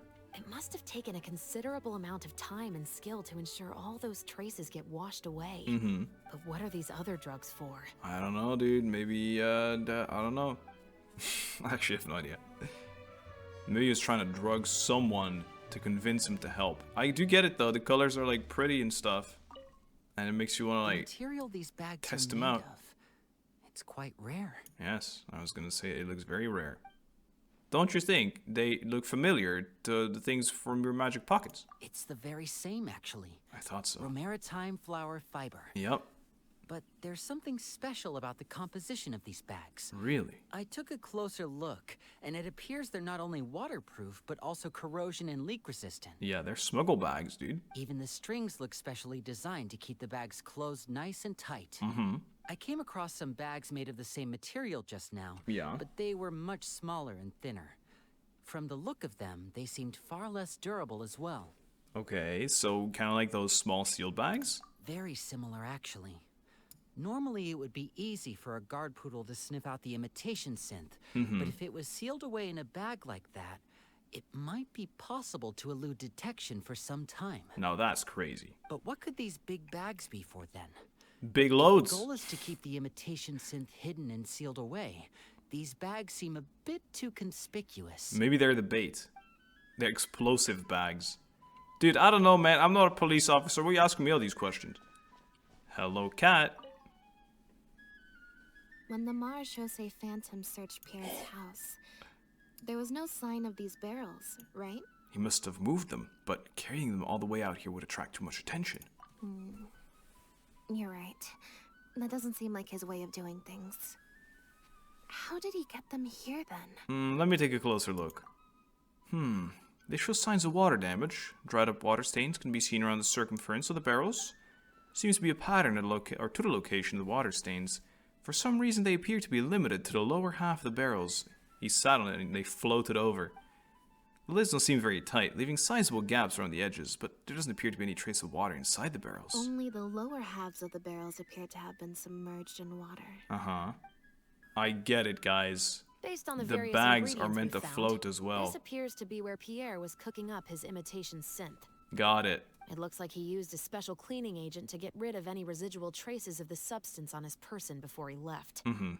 That's how he was able to get past the guard poodles. Ah, that's why the Phantom didn't find anything suspicious in his home. So then he transferred the imitation synth into small sealed bags and took it somewhere else for the drop-off. Yes. No. I don't believe our suspect is the kind of person who'd go around carrying incriminating evidence with him. Right. That would potentially create too many eyewitnesses. So true. The cleaning agent and the sealed bags might get past the guard poodles. But if a member of the public or even a guard on patrol happened to see him during the drop-off, a quick search would reveal everything. Right. That's still a very risky operation. What about if the drop-off happened at sea? There'd be no one around to see him. Ha, sea, get it. It's funny because The barrels we found were wet around the base, but the top half was dry. As if they'd been standing upright in the water. Yes, travel on sea. That's what I'm saying, they floated. Blunk. Ah yes, good drawing. I wasn't clear from what you said. I'm glad you showed me as a drawing. If you put a barrel in the water, it will normally float on its side. Unless it's heavily loaded, in which case it'll sink. So he must have used something to tightly seal big bags full of air, turning them into airtight flotation devices. Yes. With flotation rings around the body of the barrels, they'd stay upright in the water. And then he could afford to load them more fully. Wow. Bunk. Dude, this makes so much sense now you put it into drawing. You think he used floating barrels? Yeah. Fucking barrels. I suppose if he acted at night, when there are very few other boats around and visibility is low, yeah, it's a valid theory. We can't rule it out. What do you mean rule it out? It's the truth. But then wouldn't the barrels be carried off by the waves or the No. How would the person doing the pickup know where to look? Here's the twist. Furina was in it. Furina was helping. Barrels at sea could float away and get lost. Yeah, true. Sounds difficult to keep in one place. Kind of like certain pets. Haha, that's you, Bonnie. Traveler, can you come take a dip in the sea with me? Alright. I have a feeling that somewhere... We're investigating, Lynette. We might find Not some now. rope. If a rope can be used to keep a pet from running away, then why not a barrel? So true. Why not a barrel? They don't have a mind of their own. Anything else, Shivrita? I can't believe how much progress we're making with this investigation. Without your help, getting this far would have taken me an awful lot of time and manpower. Well, it was Lynette, but, you know, I'm happy to be here. Even though I'm utterly useless. Then my stuff. It's rare to see Lynette in serious mode. You're also calling them modes. She'll keep it activated for. Not too long, because it's exhausting, Lyney. You know this. You know this, Lynmeister. It's tiring. Golden crab. You should have just been catching golden crab. You can make more money with the crabs. Then you'd get smuggling drugs. Alright, have a look here in the broken boat. The wreckage of a small boat? Yep. That's what that is. This isn't the place. Well, we had to check still, dude. There was a little marker, you know, and when where there's a marker, there's fire, as they say. Okay, you're pissing me off. No, I'm kidding. Guys, look at what I found here. A rock with a rope. Perception check. Success. Got it. Time to go up and report. Serious mode Lynette be popping off, though. Wait, I need healing. Yoink. Guys, we found incriminating evidence. There was a rock, and there was a rope attached to the rock. Guys, you're not enthusiastic enough about this rock. We found a few pieces of rope and some Bonnie, anchoring not now. strands underwater. If you attach them to a floating barrel, it would look like this. Please draw it for me. I'm not sure I understand. Ah, yeah. Yeah, that makes more sense now. With this anchoring system, it would be possible to use floating barrels for the drop-off. Yes. You would just need to drop them in the water at the agreed-upon location. Very true. We also came across the wreckage of a small boat. It must have been left out on the water and capsized due to the force of the wind and waves. Yep. Its small size, however, would have made it perfect for staying undetected. That boat looked like it had been there for at least 2 years. Let's talk this through. Based on the evidence we've collected, it seems like Pierre would row a small boat out to the agreed-upon transfer point. Yes. Drop off the barrels, leave, and then row back and retrieve them after the transfer was complete. Yes, exactly. Why is such a convoluted drop-off method, though? Wouldn't it be easier for both parties to meet up at the transfer point of respective vessels and exchange goods right then and there? He wanted to stay anonymous. He was trying to avoid meeting up with his associate face to face. Yep. As one of the sole survivors of the Lefebvre family. Yup. Maybe he was just used to that sort of elusive lifestyle. But I think that's too obvious. Chevrolet's gonna be like, nah, dude, that's too obvious, dude. You clearly haven't done enough investigation in your life. It seems like Pierre deliberately chose the floating barrel method so that the goods could be dropped off and picked up at separate times. That way, the two parties wouldn't have to meet each other. And also, if it's like at the same time, if the other person's clumsy or like being followed, you know, it's better to trust you yourself than these people. I mean, that's my opinion. Not that I do any of this kind of weird stuff. Well, if that's the case, they must not have a very close working relationship. Uh-huh. Let's not jump to any conclusions just yet. Assumptions can be detrimental to solving a case. She's right, guys. It's possible they were just trying to keep a low profile. Continue Two excitement. boats sailing to the same location at once could be too conspicuous. Exactly. The most important thing is that we can now confirm Pierre wasn't acting alone. The floating barrel drop-off system is proof enough of that. Yeah, exactly. Maybe he was just keeping it there for safekeeping. He was going to come back and get it later. You know, one thing I'm proud of, haven't broken Lynette's heart yet. Let's say for now that he was only in charge of producing the imitation synth. That would mean there has to be at least one other person involved in the operation. Bonnie. Likely in charge of transporting the goods across the border. Bonnie.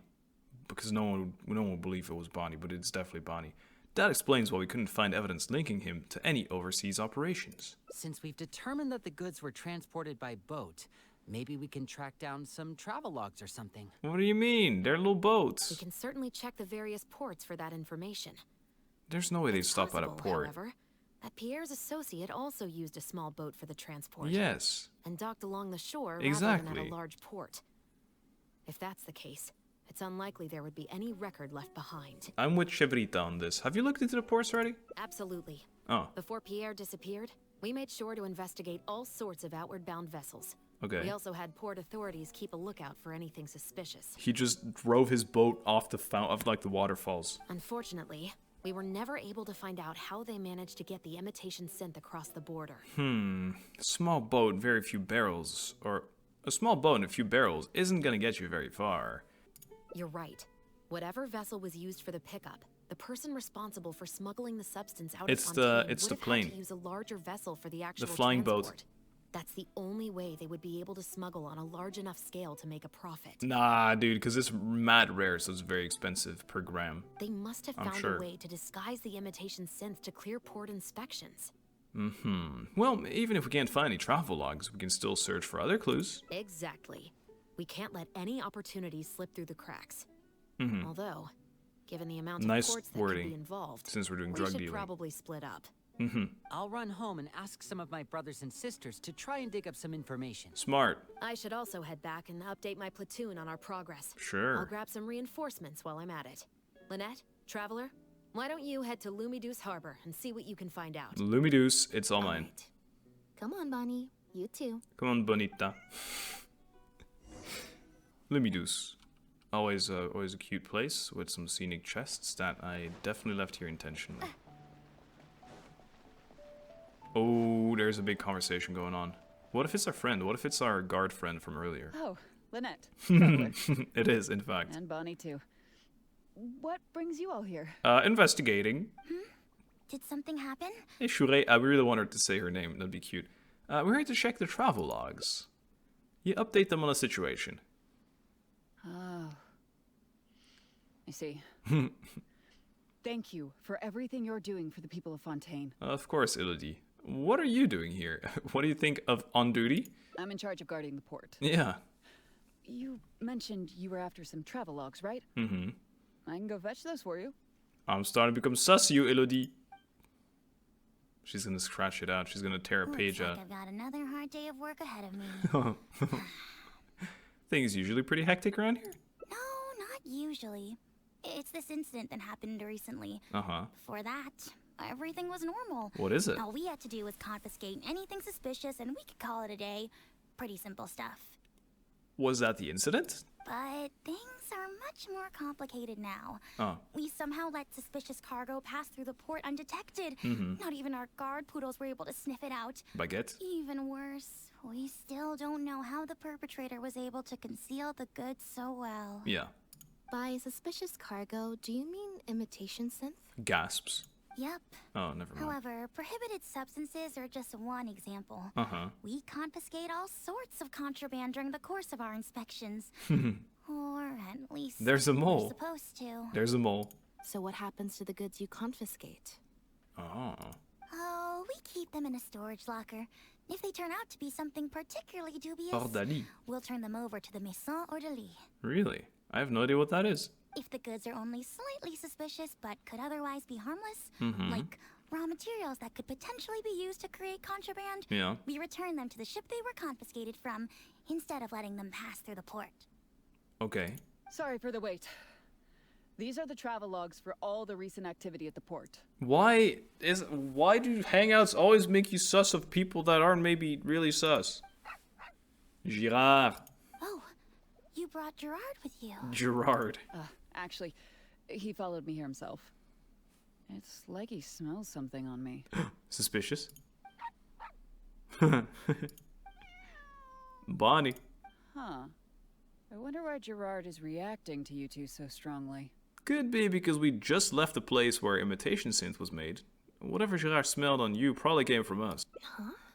We were so careful not to touch it, but we still ended up with traces on us. Mm-hmm. If it leaves a residue so easily, I just don't understand how the culprit was able to disguise the goods at all. Maybe the goods were the friends you made along the way. Why don't you have a look at the travel logs first? Yeah, all deal. Ships coming in and out of the port are recorded here, except for the ones the port authorities ride to and from work. Right. You flip through the numerous travel logs, notice several instances where the Humane Society is listed. The name really seems to stand out. The Humane Society. We've encountered an organization before, right? Yeah, it was the dude that said it was his cat. Nah, no way, dude. Their name is all over the exit logs. Uh-huh. The purpose for leaving is always listed as overseas adoption. You think this cat was just the same old story then? That we saw the bad guy, and what they're doing is they're putting the drugs in the animal's fur. Yeah, that's what it is. The director of the organization explained that, actually. Did he now? He said a lot of the cat and dog breeds unique to Fontaine are also very popular overseas. So his organization offers an overseas adoption program. Suspicious. Bernard, the director of the Humane Society, was the man who came looking for Bonnie earlier. Meow.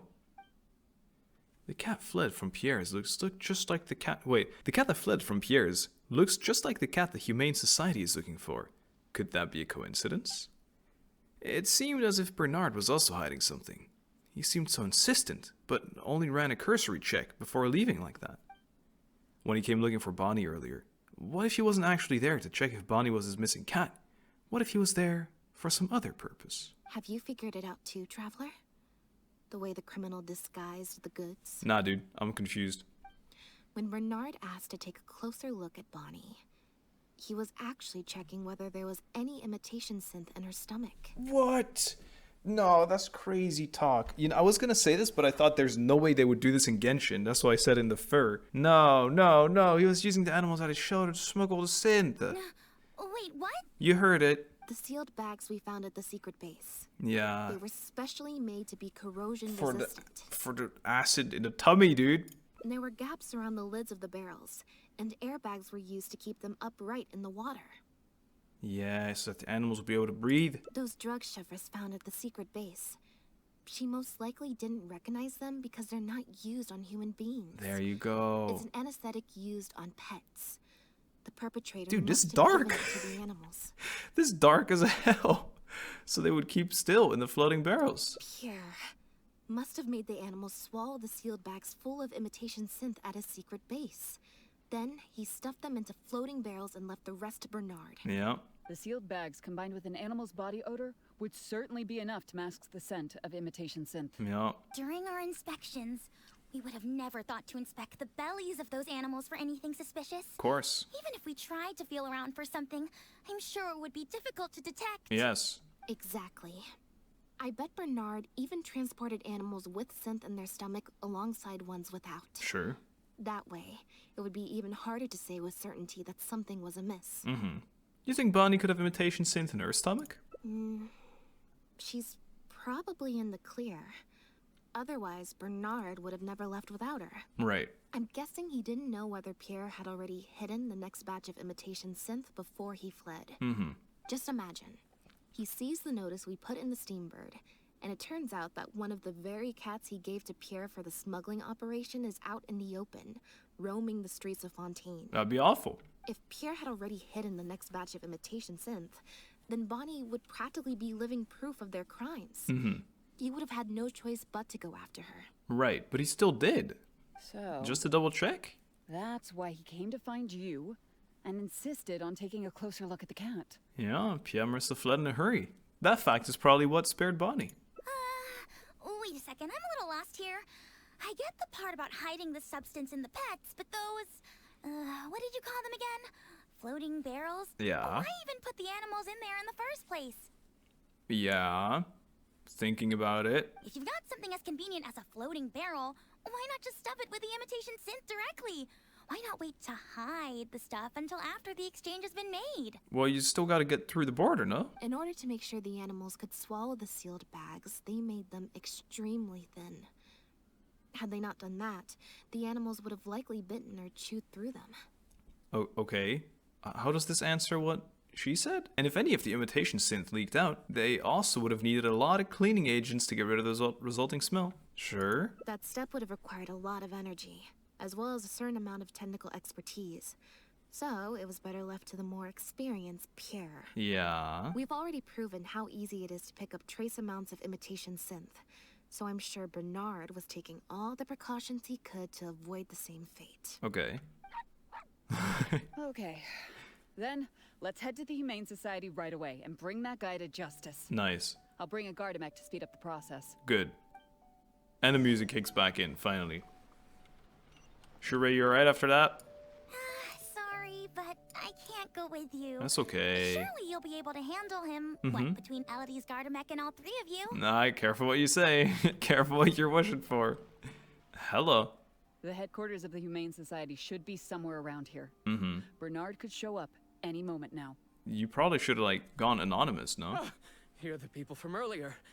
Wait, you're from the guards? Hey, Bernardino. After him. Handcuffed. We can't let him get away. But he's so fast, though. This is funny. I'm just gonna let him run.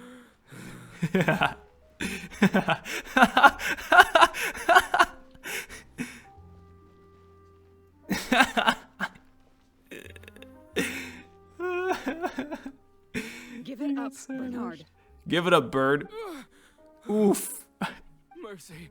Have mercy. I'll talk. I'll tell you everything I know. Okay then, Bernard. The Humane Society has done so much good over the years, and yet you have committed such an atrocious deed in its name. Yes, we hate you for it. Look, I didn't have a choice, okay?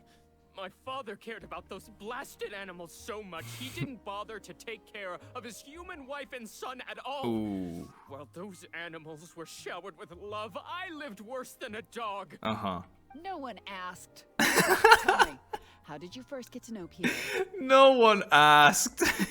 Well, after I took over the Humane Society, it gradually became harder and harder to maintain its operations. Until one day, someone suddenly passed me a letter. Okay. It said that I could stand to get a large sum of money as long as I helped them to transport some animals abroad. It was only after a few such transports that I finally understood what I was really transporting. Okay. But then, Pierre wrote to me, saying that we were already partners in crime and that I better keep cooperating with him if I didn't want to be reported to the guards. Didn't ask. Bernard's expression seems a bit unnatural. He starts looking like locked in sus mode. There was a hint of dishonesty in his trembling voice. He's lying. You knew it from the very beginning, didn't you? The reason why you had to go through so many steps just to transport some animals. I'd suggest that you confess everything right now if you don't want to add anything else to your list of crimes. Yes, officer. Eek. I would order wooden barrels and flotation devices according to his instructions, and then load the sleeping animals onto a boat. Once I sailed to the location he provided, I would dump everything together into the sea. And a few days after that, I'd come by again in my boat and pick up the animals sleeping in the barrels. Okay. Once I had received enough of them, I'd bring them to the harbor to be adopted abroad.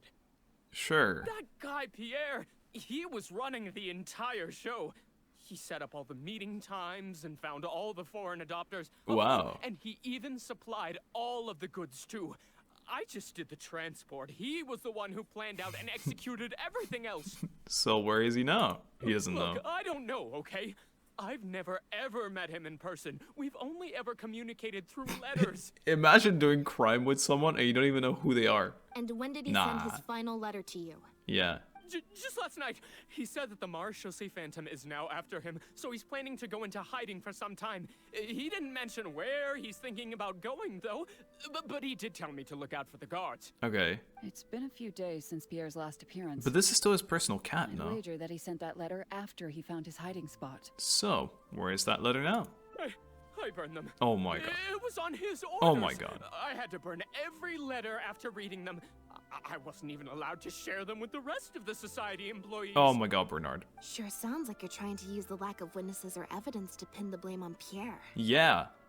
No, I swear, this time I'm only telling you the truth. This time? I don't believe it for a second. Well, we can check the truth of your statements at the Opera House. I hope you know what'll be coming for you if I were to find any discrepancy between the evidence and the testimony you just gave. Uh-oh. I know. I swear I was just telling the truth. He wasn't. Kill him. My thanks to you both. No problem, dude. Had it not been for you, I really don't know what would have happened to this case. I know. He would have gotten away with it until he got enough Mora, and then he would have dipped forever. Bonnie helped, too. Nah, Bonnie didn't do anything. That's true. It was all thanks to her that Bernard was finally Nah, exposed. I would have found that tent. Who would have, come on. You'd go around the coast, it takes like not even half a day in Fontaine. You would have found that tent. Or some random person having a stroll on the beach would have found that tent. Bonnie suddenly runs and hides behind you and Lynette. And it looks like she's grown quite fond of you two as well. Uh-huh. Then I'll leave you be. You get a free cat? Just let me know if you find any other new leads. Do I get a free cat? It's okay, Lynette. Detectives attempt to close the case. But it's not gonna succeed, is it then? Something on your mind still? It was that obvious, huh? Yeah, well, a little bit. Even though it didn't feel like Bernard was lying, after talking to him, I'm getting an even stronger sense that something's not quite right. Uh-huh. We investigated so quickly that perhaps we've missed a thing or two along the way. Okay. Let me activate deduction mode and consider things again from the top to see if we can find anything new. Do it, Queen. Activate deduction mode. Is there still anything unresolved or strange that we should try to consider? Sure, yeah. There totally is. But we found a poisson. About Bernard's letters. There's an unexplained part in the operation of this trafficking ring. Well, we've discovered that Bernard is responsible for the trafficking, while Pierre deals with supplying the goods. Uh-huh. Is there something else in this scheme that we're missing? Yeah. Who adopted the pets, huh? And who's consuming the drugs? And how is he getting the materials? Ledger, handoff, connections, communication. What the heck? Interpret. They was communicated in writing, and all of those letters have been burned, so we can no longer confirm the trace of anything. Connections. Any past member of the Lefevre family would probably have a number of connections outside of Fontaine. Okay. Ledger. Bernard can be compensated for his work after completing a shipment. No suspicious record will be left as long as he receives the funds as an individual, rather than through the Humane Society. Handoff. Already proven that Bernard and Pierre coordinated our handoffs by passing through floating barrels each other. Yep. Gone. Ingredients. That's what I was thinking of, dude. According to Chevron's investigation, Pierre has been formally reprimanded for his synth-related research and can no longer get any materials from the Fontaine Research Institute. I want this one. He can't get any ingredients anymore, so where did he get them? Sure. Yeah, according to Bernard, Pierre also supplied all of the goods. Mm-hmm. But if the Marechaussee Phantom's records are correct, Pierre should have lost all access to the materials required to create the imitation synth. Yep. And the Institute has also not reported any theft of their stocks. Oddly suspicious. But we found a poisson. The Marechaussee Phantom found Bonnie and the Lefevre pendant at Pierre's residence. Mm-hmm. That was the beginning point of our investigation. Yeah. Okay, pendant. Pendant proof that illegitimate child, but it shouldn't be all. Shouldn't be all, the pet handoff. According to Bernard, trafficking animals were taken directly to Pierre's base rather than to Poisson. The end of Lefevre. Lefevre family is infamous in Fontaine, and their innocent scions became target of revenge. But Pierre carried the pendant with him as if it was an ordinary piece of jewelry. Maybe it was planted. Bonnie's been with Pierre since the first meeting between Pierre and the Marchese Phantom, and that's why Elodie came looking for her, but that shouldn't be all. Okay, well, we can combine this with the handoff. Initial suspicions. Pierre became the key suspect of the case because of the suspicious cat and the suspicious pendant. Oh my goodness. He wasn't even the bad guy. Such an obvious trail for us to follow when he took so much The evidence was planted. Any traces of imitation synth in his home. It was all this guy. Oh my god. Bernard's letters. Bernard claims to have received a letter last night from Pierre. In the letter, Pierre stated that he had gone into hiding. Is there something wrong with the letter? The timing doesn't make sense. Delivery method. Regardless of whether he sent it anonymously or secretly delivered it himself, it's no longer something we can follow up on. The lost cat, Bonnie. Bonnie had already been on the loose for a few days when we found her yesterday morning. That means she had already broken free when the letter was written. Escape location. Oh, the letter's purpose. The letter didn't mention Pierre's hiding spot, although it makes sense that Pierre wouldn't want anyone to find him. If the point of the letter was to tell Bernard to get on his guard, then why didn't it also warn him about Bonnie? Yeah, dude. Sure. If Bonnie had imitation synth in her body, then she was a liability that had to be recovered at all costs. But if she wasn't carrying anything, then it would have made sense to tell Bernard not to worry. True. And thinking about it, Bernard only attracted our attention in the first place because he came to look for Bonnie. Could it be that the person who wrote the letter also knew nothing about Bonnie's whereabouts? Or they had a separate goal entirely? The final question is, why did I sense that something wasn't right after hearing Bernard's testimony? Even more so than before. Even more? Bernard's testament. Both written letters and handoffs using float barrels are methods of communication that can be intercepted. The accomplice was never met. Bernard's never met Pierre in person. We knew this. Pierre's made such a complicated operations plan, yet also explode himself so easily to the investigating guards. He's an idiot. Does Pierre have multiple personalities?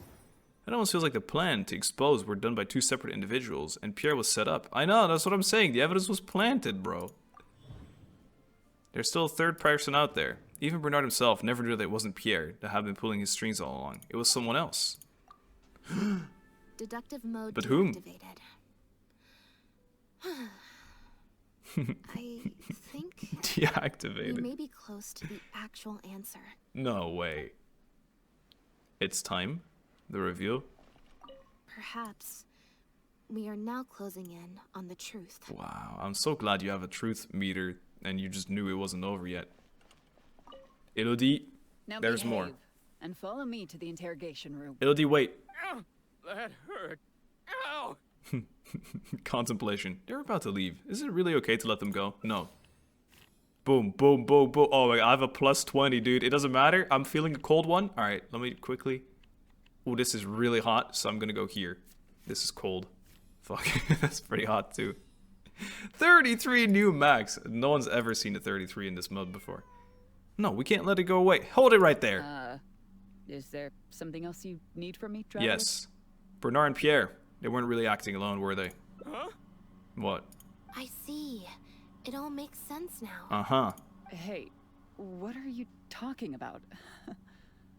Look, even our confessed criminal here has no idea what you're saying. Yeah. Because he has been kept in the dark all along. And I assume it's the same with Pierre. Bernard thought he was communicating with Pierre, and Pierre thought he was taking orders from Bernard. But in the meantime, neither of them knew there was a third person. Oh. That never quite added up for me. Why did Pierre feel compelled to return to his home with Bonnie and the pendant, and make them so easy to find for the Marechaussee Phantom? Yeah, any animals Pierre received from the floating barrels should have been taken directly to his base, and considering his precarious situation, the pendant should have been the last thing Pierre would leave lying around. Both of these things are in stark contrast to his usual meticulous and vigilant behavior. There's only one reasonable explanation. He was following orders. Just like Bernard. Bernardinho. He probably received the following instructions right before the Phantom came knocking on his door. Bring the cat and the pendant, and our undercover agent will be sure to help you. Unbeknownst to him, however, the third person who wrote that letter to him had long decided to sacrifice him and Bernard to save themselves. Yep. They instructed the two men to communicate through letters and barrels, specifically so that they never get to meet each other. Honestly, this third person's probably planned to sell both of them out from the very beginning. What? You can't be serious. There was a third person involved? You never saw Pierre, but you also never talked to Pierre. If you focus only on Bernard's testimony, it's easy to believe that only Bernard and Pierre were working together. Yep. The case appeared extremely simple. Bernard did the trafficking, Pierre the imitation synth production, drugging, and stuffing. It's true. With everything accounted for, the third person would be cleared of all suspicion. Wait. But that doesn't make any sense. If that's the actual truth, then as soon as Pierre is caught, he'll explain his side of the story and the third person will... get away scot-free. Yep, which is why the third person made sure that Pierre would never be found again. Pierre is dead. Once they had instructed Pierre to expose himself, the third person wrote to Pierre again, suggesting that everything had been taken care of, and he should take Bonnie and safely return to his base. Then they ambushed Pierre and made him disappear. Of course, Pierre's disappearance at such a sensitive time immediately made him a prime suspect. Knowing that Bonnie had last been seen with him, all the third person would have to do from that point on would be to lead the Phantom to investigate the Humane Society and get Bernard to confess the truth. Which he thought was the truth, but wasn't at all. That's what a twist. Bernard would then testify that Pierre was the one who came up with the whole plot, and Pierre would be seen as having gone into hiding in anticipation of getting caught. Wait, so you're saying that the letter I received yesterday, the one that made me think Pierre was still alive, it was also sent by the third person? Yes, sir. Is that what happened? I'll get back to headquarters right away and reinvestigate this case from the top. No, not so fast. Chevra said that assumptions can be detrimental to solving a case. Yes. Someone among us, however, has been feeding us all kinds of preconceived notions ever since our first meeting. They suggested that Pierre's disappearance was an attempt to escape the judgment of the law, and that Pierre was a scion of the Lefebvre family. But if the disappearance is truly just a cover-up for a murder, then couldn't the true scion have been an illegitimate daughter rather than an illegitimate son? You mean Miss Elodie Lefebvre?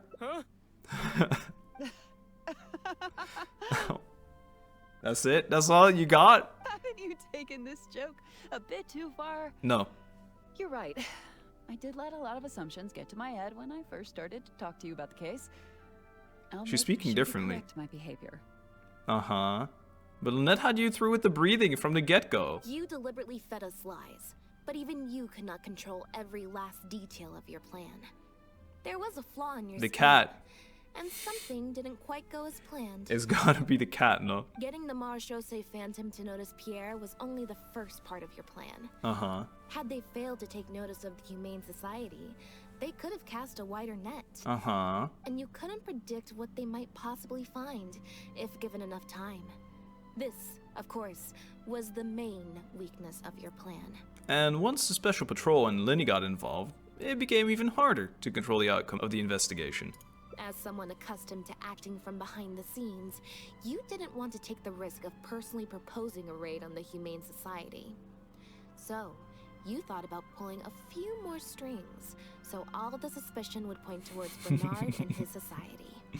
A great option, of course, would be to also dispose of Bonnie, and leave her body at Pierre's base in anticipation of a later discovery. Once the Phantom expanded their search, it would only be a matter of time before they found Pierre's base. If a cat last seen with the suspect turned up dead at the imitation synth base, it wouldn't be long until the Phantom would figure out exactly how she had been mistreated and turn their eyes towards the one organization that has been sending boatloads of animals out of Fontaine. However, something unexpected happened at the base. Bonnie managed to escape in the chaos. It was probably during your ambush of Pierre. You didn't even have the time to check if she had already been stuffed full of imitation synth. Hey, Bonnie. Still, you soon found another opportunity. I mean, she's quick at least. Bonnie had you can praise her for that. Into the city, and even popped up on the Steambird. Like Bernard, you desperately wanted to confirm the contents of her stomach, so you hurried to find us. Yeah. Unlike Bernard, however, you were hoping that Pierre did have the time to make her swallow a load of imitation synth. While investigating the suspect's cat, we unexpectedly discovered that the suspect has been smuggling imitation synth using living animals as intermediaries. That was your plan, in any case. With that, you'd have been able to lead the investigation towards the Humane Society. Right. But you were extremely unlucky. Bonnie was very lucky, as sure did. Bonnie had managed to escape before Pierre was able to stuff her full of imitation synth. That part of your plan could no longer be carried out. But as shrewd as you were, you came up with another plan right away. You manipulated the Traveler and I to help you identify Bernard as a key suspect. You knew Lyney was investigating the case with Chevreuse, and you also knew Lynette's previous encounters with the Lefevre family. You used the Lefevre name as bait to get us to join your investigation. With 2 extra bodies around, the Special Patrol is sure to soon take note of the strange event of Bernard somehow having a reason to look for Pierre's cat. So, what you're saying is, I went to all that trouble just for the chance that you might put forth the suggestion that so much will lead suggestion. you down the wrong path. Yes. Of course, you did far more than that. Just now at Lumidouce Harbor, were you not the person who highlighted the suspicious activities of the society? By showing us the port's travel logs. You even highlighted the society's activities during your compilation of the logs, so they'd be immediately visible to anyone examining the records. Yep. Moreover, the logs contained There's so no much records evidence. of the port authority's activities. Also, in other words, your activities. Yes. And what are you trying to suggest with that? What do you mean? I am insinuating that you had plenty of opportunities to transfer the raw materials for imitation synth from the harbor to a boat. Yeah. And then sail over to the meeting place full of floating barrels. Once Bernard had placed the animals in the barrels, you'd open the lids and also dump the raw materials. As long as you did it before Pierre came for his pickup, there'd be no one wiser. And that's they'd how be none the neither wiser. the trafficker nor the manufacturer knew there was a third person who supplied the raw materials and surreptitiously operated between them. Yep. First, you got in touch with both parties and secured the raw materials. Then, you instructed Bernard to prepare the floating barrels and the animals. Next, you slipped the raw materials into the barrels next to the animals and requested that Pierre pick up the barrels and bring them back to his base. Pierre manufactured imitation synth using the raw materials you provided, stuffed the animals, and placed the animals back into the barrels. Having received the green light from you as Pierre, Bernard then retrieved his animals and shipped them out of Fontaine once he had received enough for a full batch. This is the truth behind your smuggling ring. What a lot of work. I hope at least she made a ton of money, because it sounds like so much work. I don't even, beside all the work you have to do, there's also just this permanent worry of like, wow, I'm really an awful person. No, it's just never worth it. I can't believe it. I never put 2 and 2 together. I think it was pretty damn far-fetched. You would not have been it. It was not 2 and 2. This was more like 6,264,622 plus like another crazy number. You've sure got an extremely lively imagination. It would be funny if it was completely wrong. So what do you think she's going to say next? Ever thought about a career in writing crime novels? Do you have any evidence? Ever thought about a career in writing crime novels, huh? What the fuck? Thumbs up. That's been a while, thank you. What you'll think or say. Then if we apply that to this case, we can also think of a few places to look for incriminating evidence.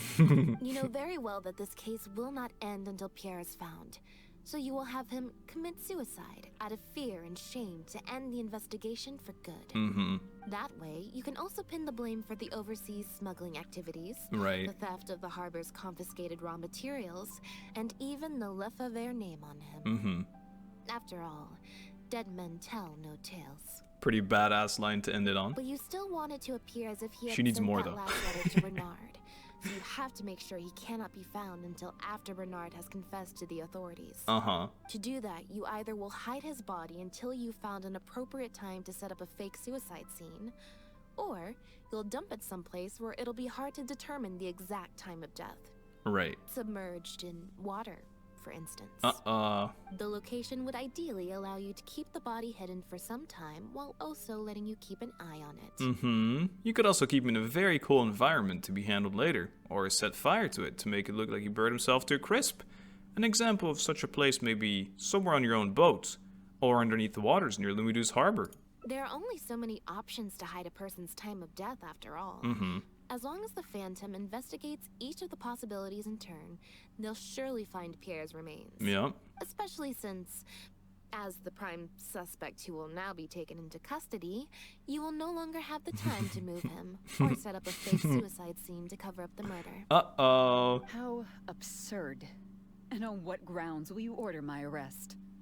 Don't think for a second that your spouts of nonsense will amount to any kind of real argument. After all, I'm... Yeah, and now the guards were eavesdropping. Everyone heard it. What I also found sus, but I think that it always does this, like the quote-unquote guards. But maybe it's with every guard. I think they do it with everyone. Also, I found it so interesting. There's 0 Paimon interaction in this. But I will say, this is like so much story. I remember doing Nings, and Nings was like super personal, it felt. And this is like, we're investigating crimes? Ah, my friends. Hello. As the captain of the Special Security and Surveillance Patrol, yes. I hereby declare you as a suspect in the case. If you have any objections, you may raise them later during interrogation. We knew you were here, guys. Chevreuse, Lyney, you're here too. That's right. We received a message from Lumiduce Harbor that you were going to investigate the Humane Society. We didn't expect to run into you at such a critical moment. While at the harbor, we noticed something else extremely interesting. Uh-oh. Apparently, you often used all kinds of excuses to swap your shifts. More evidence. And if one were to match the times of your shifts to the activities of the Humane Society and those of certain foreign ships, they'd find them to be an exact match. What? That's just a coincidence. That's very coincidental then. Yes, I'm sure you have already thought of a dozen different ways to explain away the suspicious activities. But as far as evidence goes, that should be enough to warrant taking you into custody. Bam. Don't worry. If it turns out that the guards are still unable to find any evidence after all this, Lynette and I will do everything in our power to clear your name. Although judging by her reaction, I assume no follow-up from us will be needed. Yeah, I think she's going nuts. The Lefebvres were quick emotion for switch. Using disguise and infiltration to achieve their goals. Who would have thought that they would have planted someone within the guards? Pretty impressive. Judging from the timeline, they likely arranged for you to enter the guards before the fall of the clan. But they probably didn't expect you to turn it to your advantage and use your job to save yourself during the purge. Right. Not only that, but you actively participated in the interrogation, arrest, and judgment of the Lefebvres during their fall, thus clearing yourself of suspicion. No one threw her under the bus? That surprises me. You brutally and cruelly abandoned your allies as soon as they outlived their usefulness. Just like a lizard cutting off its own tail in order to live. You've been doing this for years. Disgusting. So you played me like a fool after all? Did he get punched or did he punch her? Mara suddenly knocked out by a sudden strike. That is suddenly sudden. What was that word you used? Ally? You think that someone as foolish as him is worthy to call himself my ally? So I was right, that she did give weird vibes from the start. They were worthless scum. All of them. Not just Bernard and Pierre, but those Lefebvres too. They always just saw me as a tool. Oh, now we feel bad for her. Oh, I'm sorry, Elodie. I lost all my chances of a normal life just because I was born. This is true, into though. their lot. I get this. Not only that, but it's too late to play the pity card now. They wanted me to become an undercover agent. They stripped me of my name, too. Oh, do it. The crazy reveal. It is. I had to live in constant fear of them while they were alive. And even once they were gone, I had to continue to bury my heritage and my name. Always worrying that their enemies would come knocking at the door. But couldn't you have just, like, decided to not smuggle drugs and then, like, started a normal life? Do you know anything about what I've been through over all these years? I don't care. My life as the last Lefebvre? I don't care. I don't. And neither do I. No one asked. Are you for real? Yes. Aren't you a Lefebvre victim too? Yeah, and she's not bitching about it. Elodie, you're the only one still living under the shadow of a name. That's enough. Keep your hands where I can see them and do not resist arrest.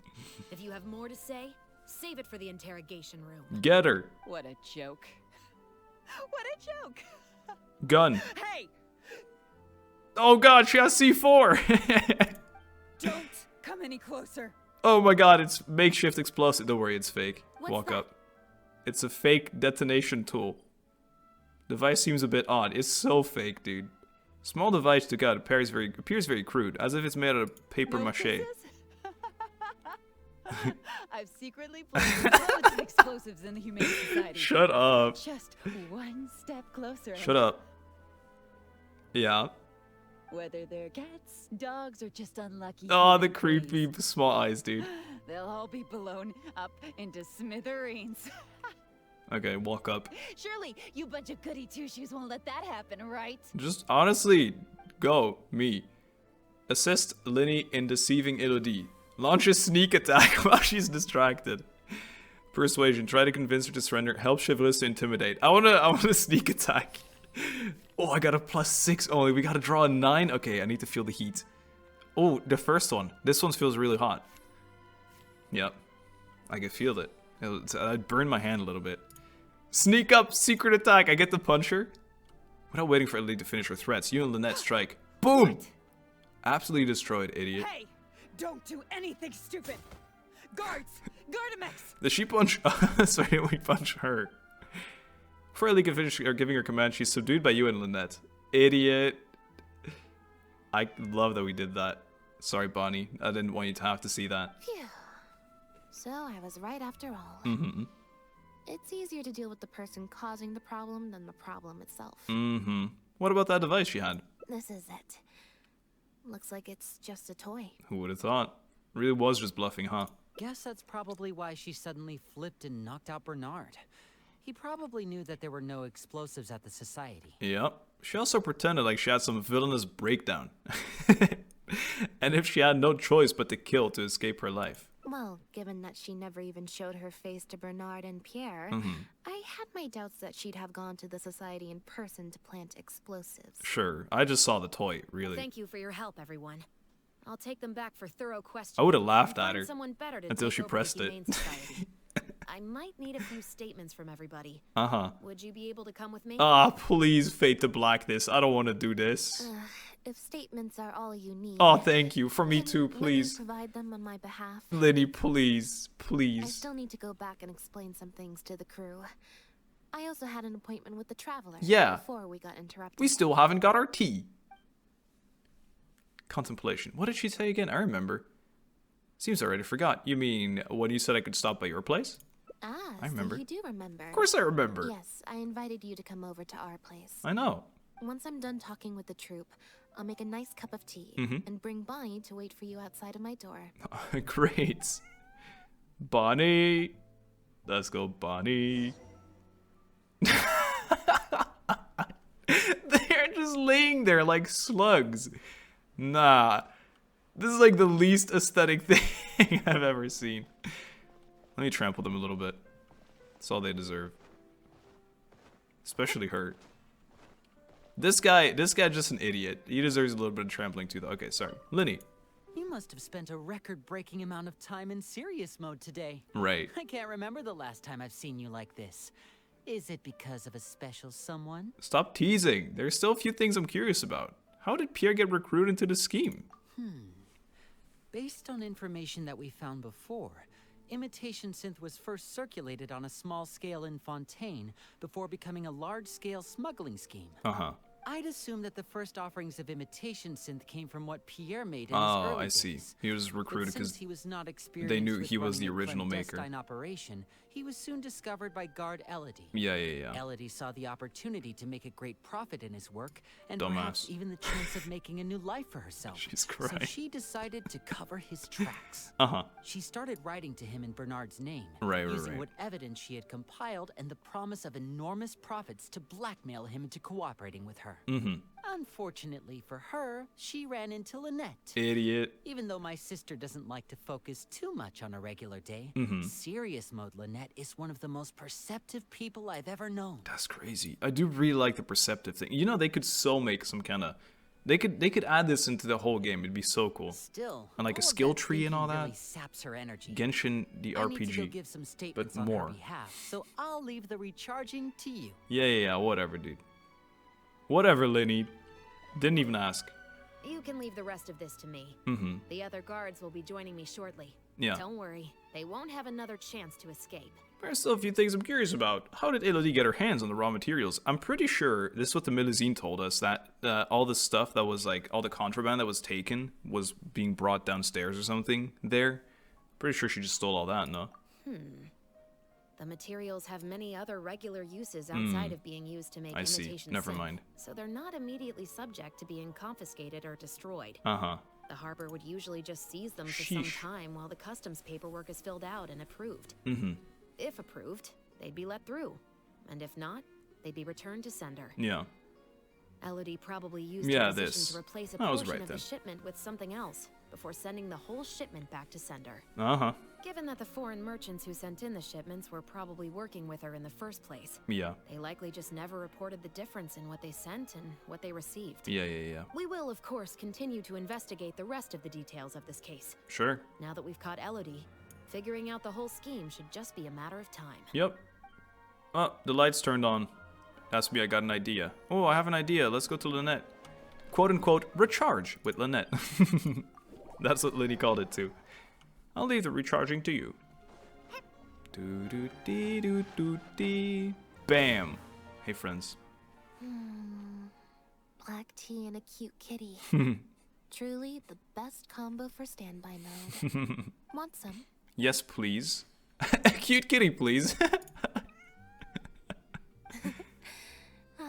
I see she's already starting to snuggle up to you. About Elodie's case, are you not interested in any follow-up developments from it? Not at all. Me neither. Information is indeed very important. But if you were to try to collect every piece of information you come across, your efficiency would actually decrease. True. Plus, even if it's not true, I just want to not have sounds more fun?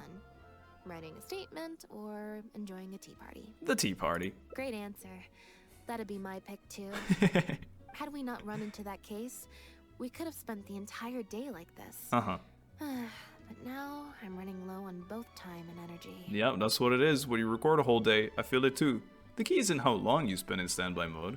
With quality time, you should be able to recharge more quickly. You're right. I can sense it. I'm recharging very quickly at the moment. I still have a question though. When did you start to suspect Elodie? Something about her rubbed me the wrong way Same. Since the very beginning. Felt. But to be more precise, it was probably around the time when I saw Bonnie try to get away from her. Yeah. After you arrested Bernard? Back then, Elodie tried to get close to Bonnie. Elodie tried to get close, but Bonnie deliberately dodged her. Maybe Bonnie had tried to evade her before at Pierre's base. Definitely.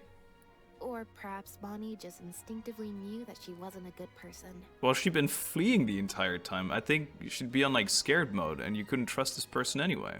Not everyone who likes cats is a good person. But if cats like you, you're probably alright. Fair enough. Humans tend to overthink things, but cats rely on their instincts. Yeah, whatever. They're pretty sharp. I mean, just look at Bonnie. Yeah, whatever, She Lynette. took a liking to you the moment you met. That's because I have catnip on me or whatever. Bling! Dex and detectives. Very cute, guys. Very cute. Hey, that's the thumbnail face I wanted to make. Your story come to an end. For now. Uh-oh, save it. Alright. Wow, there's still that. We're gonna get the really quick ending first. Ending hints. No, I'll just go here. Continue playing. Let's get some more. Okay, attempt to close the case. I'll just go here because I think this is done intentionally so you can skip it. That hurt. Ow! Uh-oh. Maybe not. Maybe I lose this? Oh, I lost it. And he gets away? We can leave Bernard's interrogation to guards. Let's first rescue the animals. Is it really over? No. I still feel like the relationship between Pierre and Bernard is not as simple as it appears. It's okay, we're gonna save animals. Also, I've had this strange sense that something's off the entire time we've been on the case. And it has only gotten worse. It's not as suspicious anymore. I know the ending already, Lynette. Oh. No good. I've still got nothing, and I'm nearly out of energy. No. Don't force yourself. Stop losing hearts. We're losing hearts. All right. I'll stop thinking about it for now. Yeah. At the very least, We've made it so that no more animals will suffer like those poor animals did. I know. And that's what I hope. Yeah. Alright, Bonnie. Let's go to the Humane Society and see if there are any animals left that might still need our help. Deal. Before my energy for today completely runs out. Stop. The little noise scared me. I was like, what's going on? Oh, that's really how it ends? Ooh, that's bad. Yo, we managed to get the good ending twice though, like back to back instantly. The truth remains submerged in the dark undercurrents, yet hope already lies beyond the cage. Aw. Dude, I can't believe it. It's so quick. A decision. So here I think we just go here and we say, how about neither? And then Lynette's just pissed at us. And the game ends. I think it's like an instant ending too. I think it's hinting at it not lasting any longer, right? I mean, as soon as we do this step, it just ends. Maybe we just have tea together and that's that. Oh yeah, draw a card. Horrendous sound. I didn't like that. I know what you're about to like though. How about we do neither? Huh? If it was that urgent, someone would have come looking for you by now. That applies to both your troop and Bonnie's owner. What you're saying is, since nobody's come looking, I can just keep hanging out with Bonnie for a bit longer? I'd say so. Is that really okay? Must make it okay. Bonnie's up for it. See? Oh, I need to feel in the heart of the cards. I'm not really feeling too much yet. Ooh, this one hurts. Yeah, that was a big one. Beep boo. You make a good point. Boo. I'm pretty persuasive, I've been told. We can just stick around here for a while. So if anyone does come looking for you, they'll find you. Okay, well, assuming Bonnie hasn't strayed too far from where she went missing. Oh, she did. There's a chance we might bump into her owner in either the Steambird offices or the restaurant. So, stick around here in standby mode? Yeah, that suits me. If you're going into standby mode, shall I find some cat food? Oh, good idea. Bonnie's definitely hungry. If we're getting cat food, shall we get some snacks for us too? May as well. We could be here a while. Well, since we've got cat food and snacks, let's find a place to chill. That was really quick. When I was trying to find somewhere I could space out earlier, collect my thoughts. No, space out. I figured the cafe might be a good shot. Sure. Bonnie likes it. Let's do it. Right, then. Thumbs up. I love the double thumbs up. It's my favorite thing of the whole story. In standby mode. Spacing out. You can just say spacing out. I say it all the time. That was it. Indicators of fate. Speedrun. Speedrun?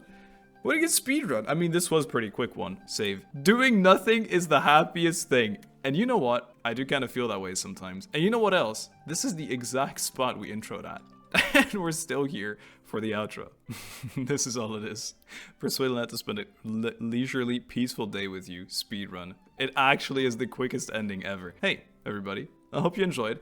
I realize these are so long. I'm pretty sure I'm not facing the right way. I'm pretty sure this thing was like at least 4 hours total, but I hope I can cut it down to at least 3.5. Thank you so much for watching. I hope you enjoyed it. It's been a while since we did our last hangout, and if you liked it, let me know so we can do some more. Lynette's was cute. I really liked the different angles, but I did like Ningguang's a bit more just because it felt more personal, but maybe, I don't remember it very well. It's been a long, long time. And hope you're ready for Explore next week, which should also be a lot of fun because it's a new area in Liyue and whatever. I think it's going to be very exciting. And I will see you soon, hopefully as the sun shines on my face again. Oh, it's beautiful. With another video. Lots of love. Take care. Bye-bye.